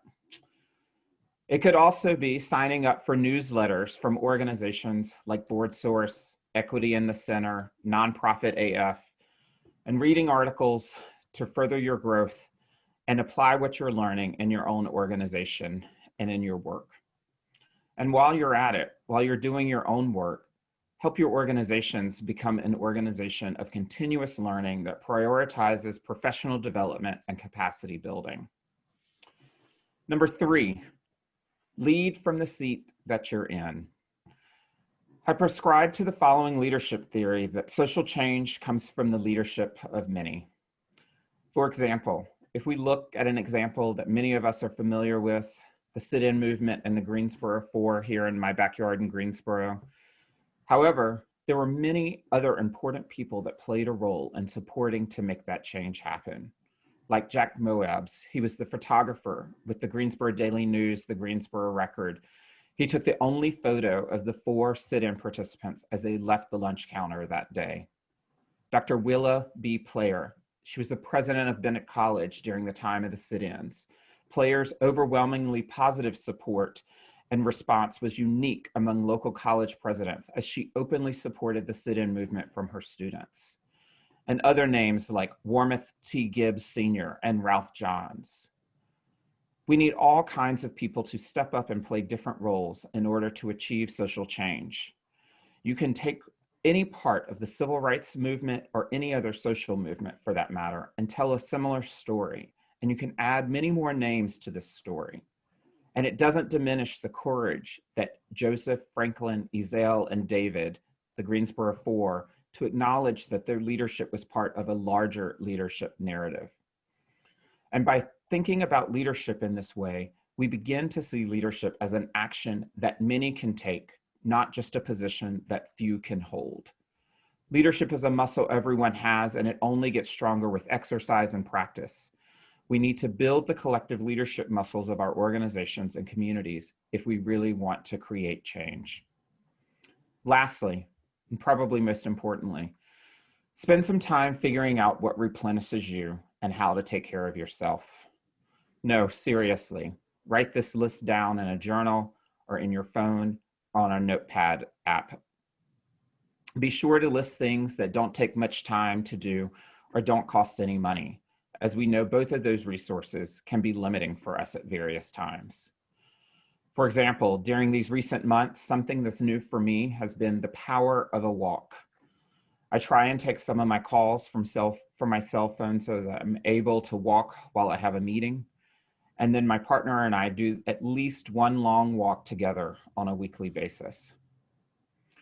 So now, you all probably thought I was just going to talk at you, but I'd like to invite you all to type in the chat a few of your own personal reminders about doing this work and what you need to do that you'd like to share with the group. Perhaps we can get the center to compile this list and share it with everyone as part of some of the wrap-up closing documents. I know I'm being a bad board member here by asking staff to take on more work. However, I'm willing to do it if somebody will send me the chat transcript after this. So please type in some of your own personal reminders that you would like to share with the rest of the group, and I will read them as you all are typing them in the chat for everyone.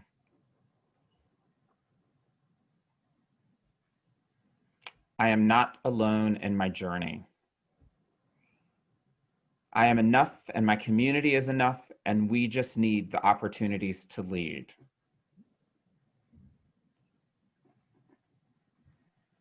Many people sacrificed and invested in me to have the opportunities to succeed and lead. The least I can do is pay it forward. Really great. Thank you for these. These are great. I will stay grounded.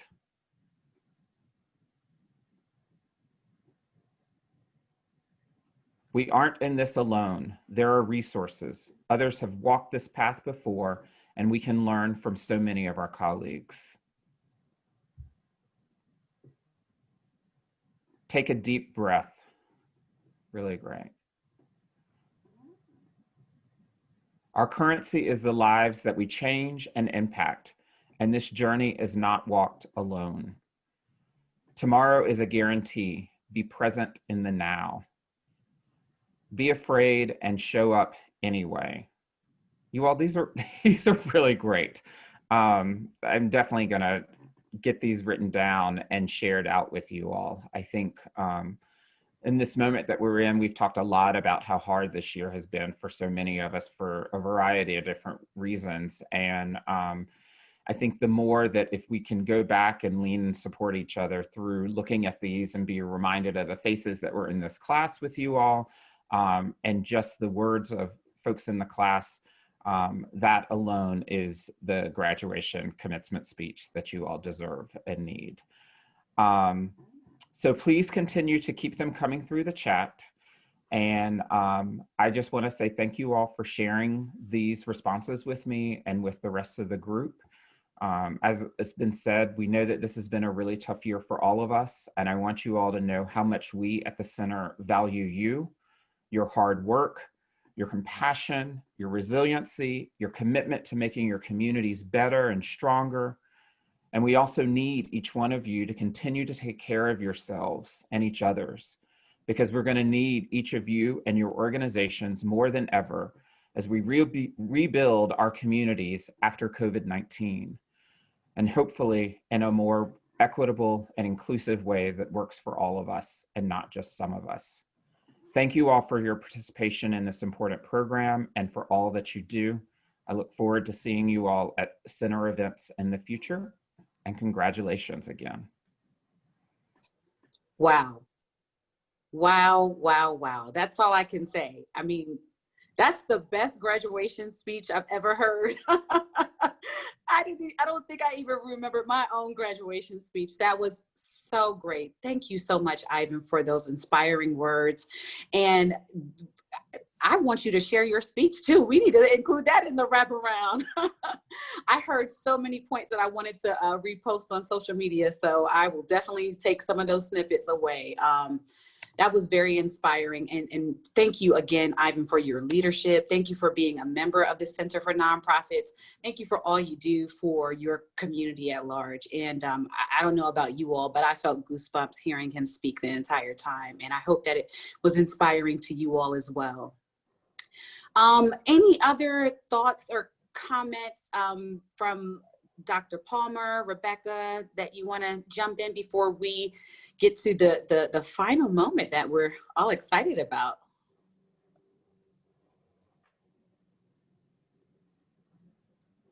Okay. Rebecca, are you unmuting? Yeah, I just Okay. want to say thank you. That was incredible. I really enjoyed that. I think everyone did.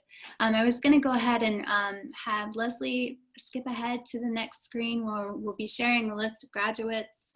Salima and Dr. Palmer, would you like to talk about the certificates just to make sure that folks understand that process? Yes, yes. I'm going to start first, and Dr. Palmer, feel free to follow up with anything that I might be missing.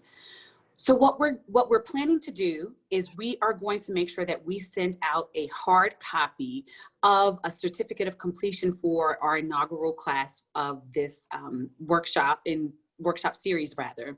So the address that you have on file with the organization that you've registered with for this program is where we will send that unless otherwise directed. So if you have any problems with that, feel free to contact either myself or Rebecca. We'll be happy to get that rectified, but we will be mailing your certificates to your organizational address.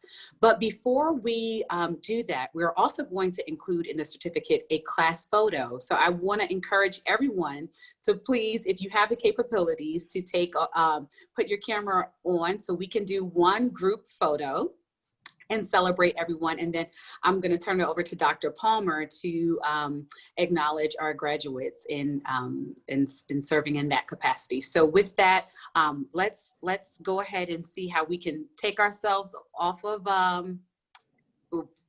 turn our cameras on rather, and then we'll switch to gallery mode, and then we'll do our class photo. We're going to take.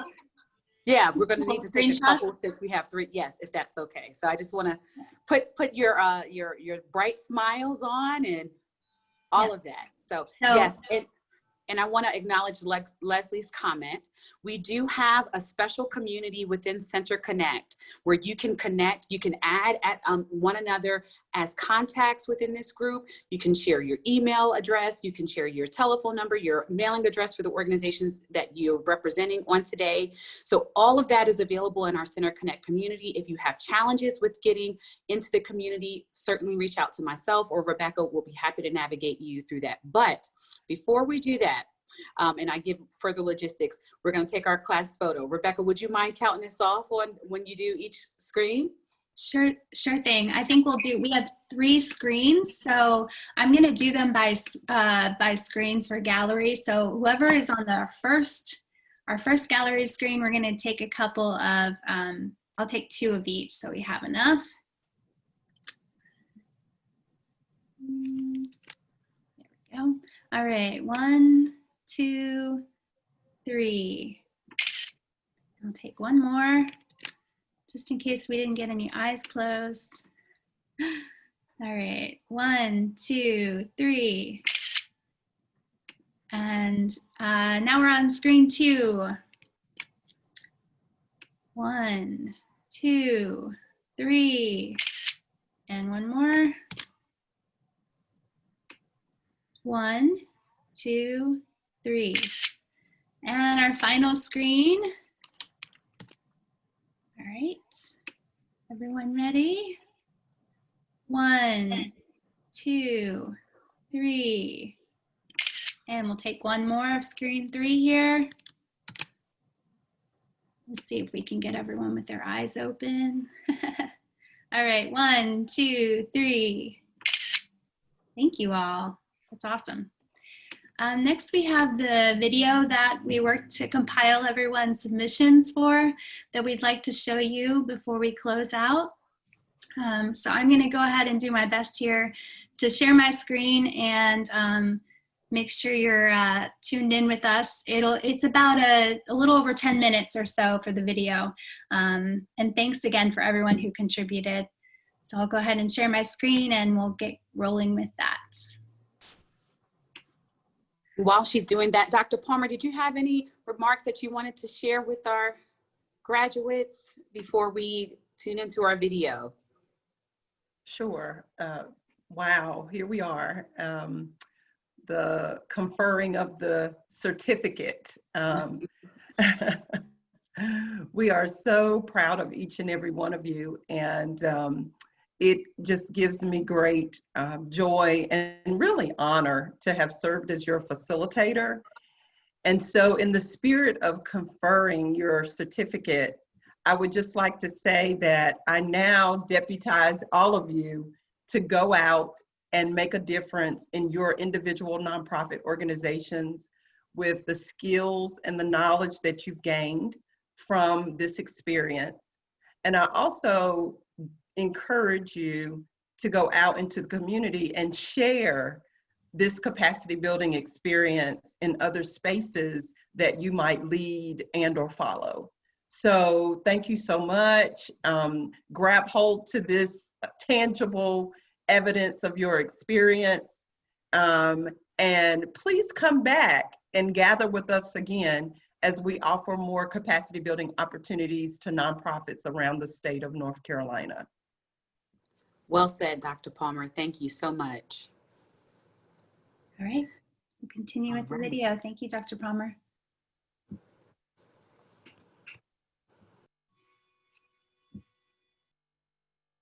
Greetings, cohort 2020 of the Nonprofit Management Institute with the North Carolina Center for Nonprofits. As your facilitator, it was awesome getting to know each and every one of you by way of the Institute. We are so glad at the center to know that we were able to serve nonprofits across the state with this capacity building, learning, and training experience. Your insight, your questions, your comments, your feedback help to make us better each and every session, we hope. And we're also hopeful that your end product, your certificate, will serve to be a credential that will open doors for you in relation to sharing and demonstrating that you know the fundamentals of managing a nonprofit. Again, it was awesome getting to know each and every one of you. Please reach out to us if there's anything that we can do to support you as you continue to grow and enhance your capacity. Also, I'm hoping that you will definitely enjoy this presentation that we have prepared for you. So sit back, relax, and here goes. Thank you, and it was wonderful getting to know you.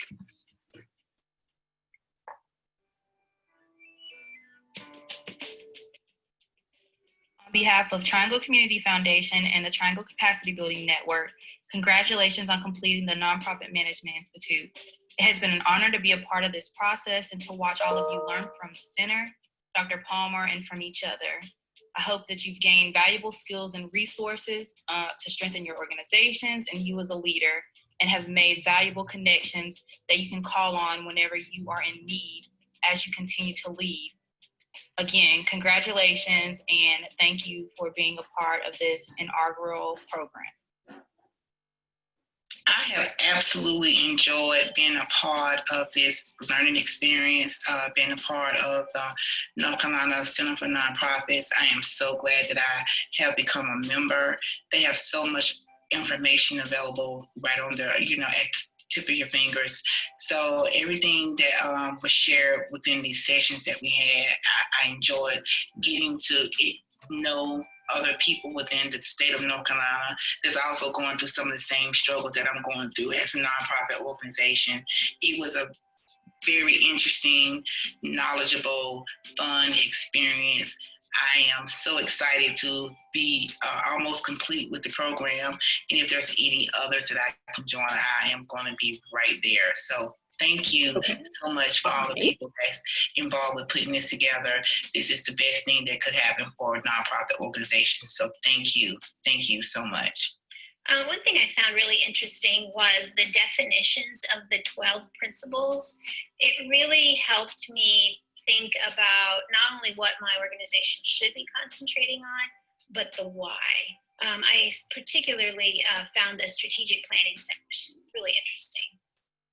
One of the things that I learned that I appreciated was the Management Institute taught me about how to do the 3 years to 5 for the strategic services for the management. I really learned and took that into effect. I really think it's going to benefit us a lot. All the groups that they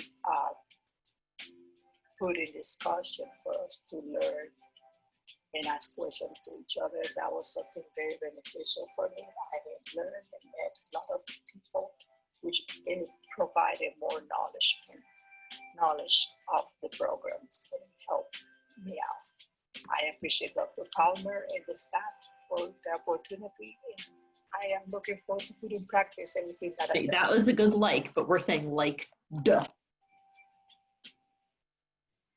Being in the Institute has been a good reminder that we're never done learning, that when we get to a certain spot in our careers, and even when we are on boards and in the midst of it all, that it's a really good time to pause and continue our own professional development.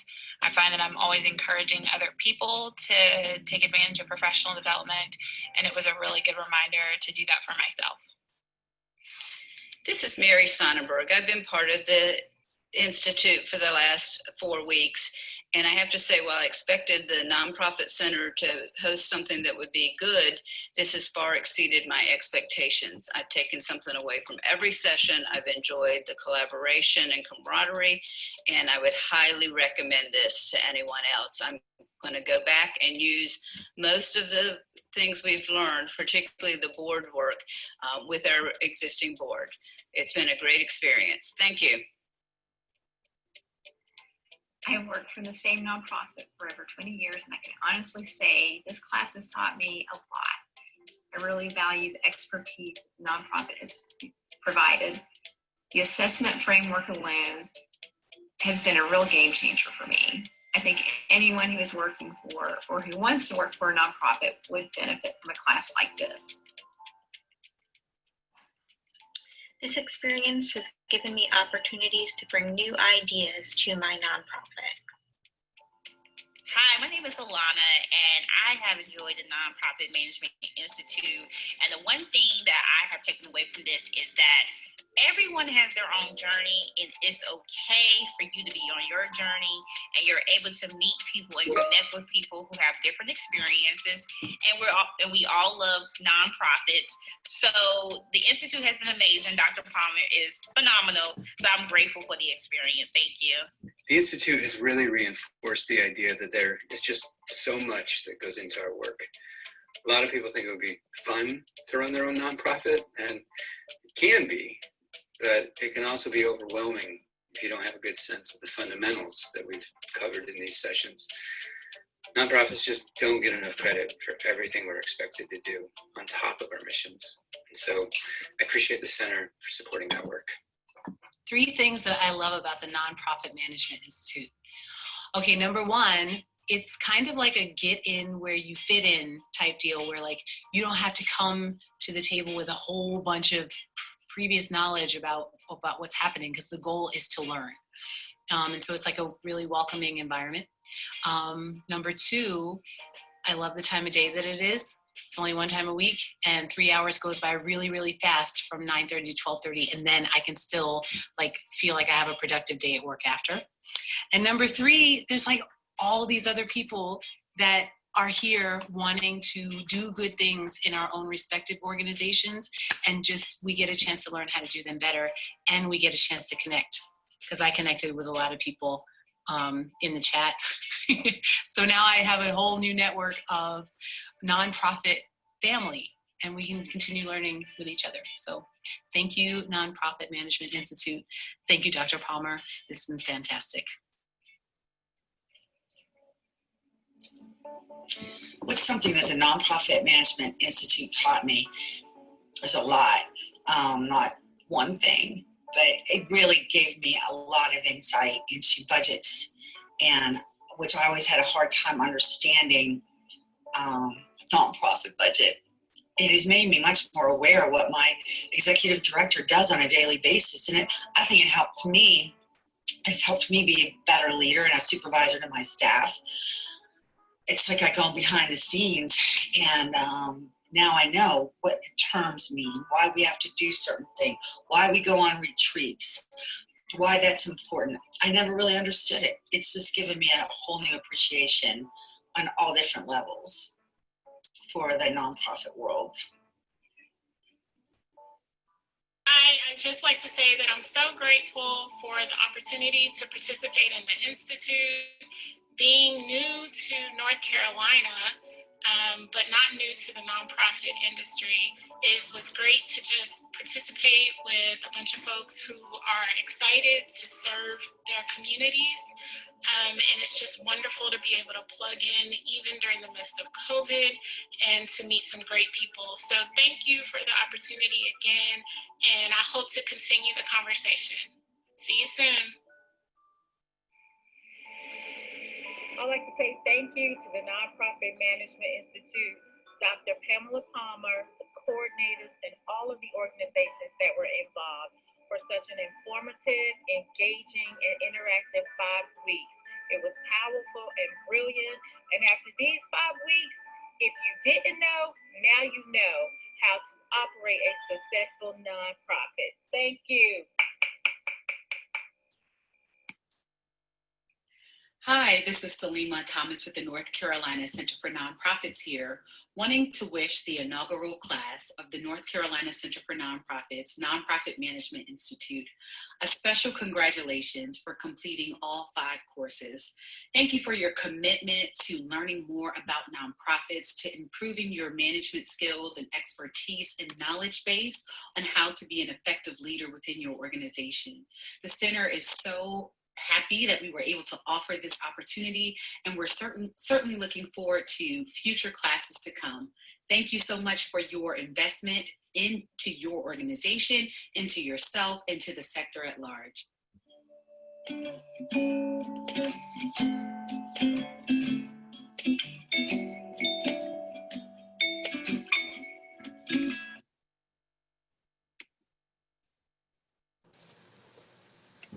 That was wonderful. Thank you all so much. I hope you enjoyed the video. We'll be happy to share that with all of you, as well as the remarks. I just don't have any other words to say. Are there any closing remarks from Jean, Dr. Palmer, Rebecca, anyone? Ivan, that wants to say anything to close us out? Because I'm at a loss for words. That was just incredible.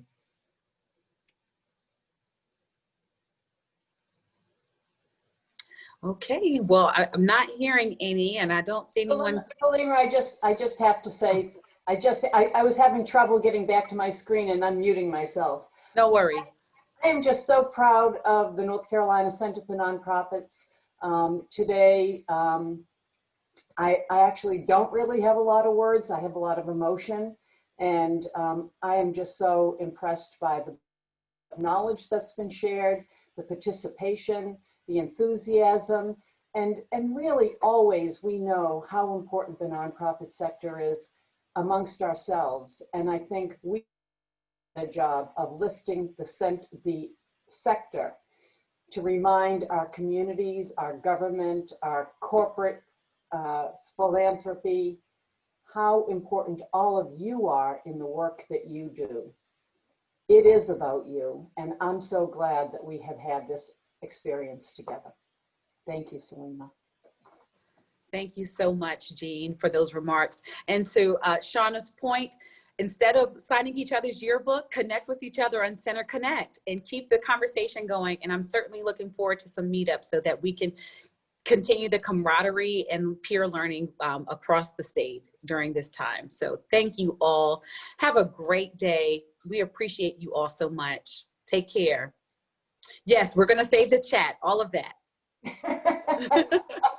Take care, everyone. Well done. Thank you so much. Bye, everyone. We'll see you soon. Bye.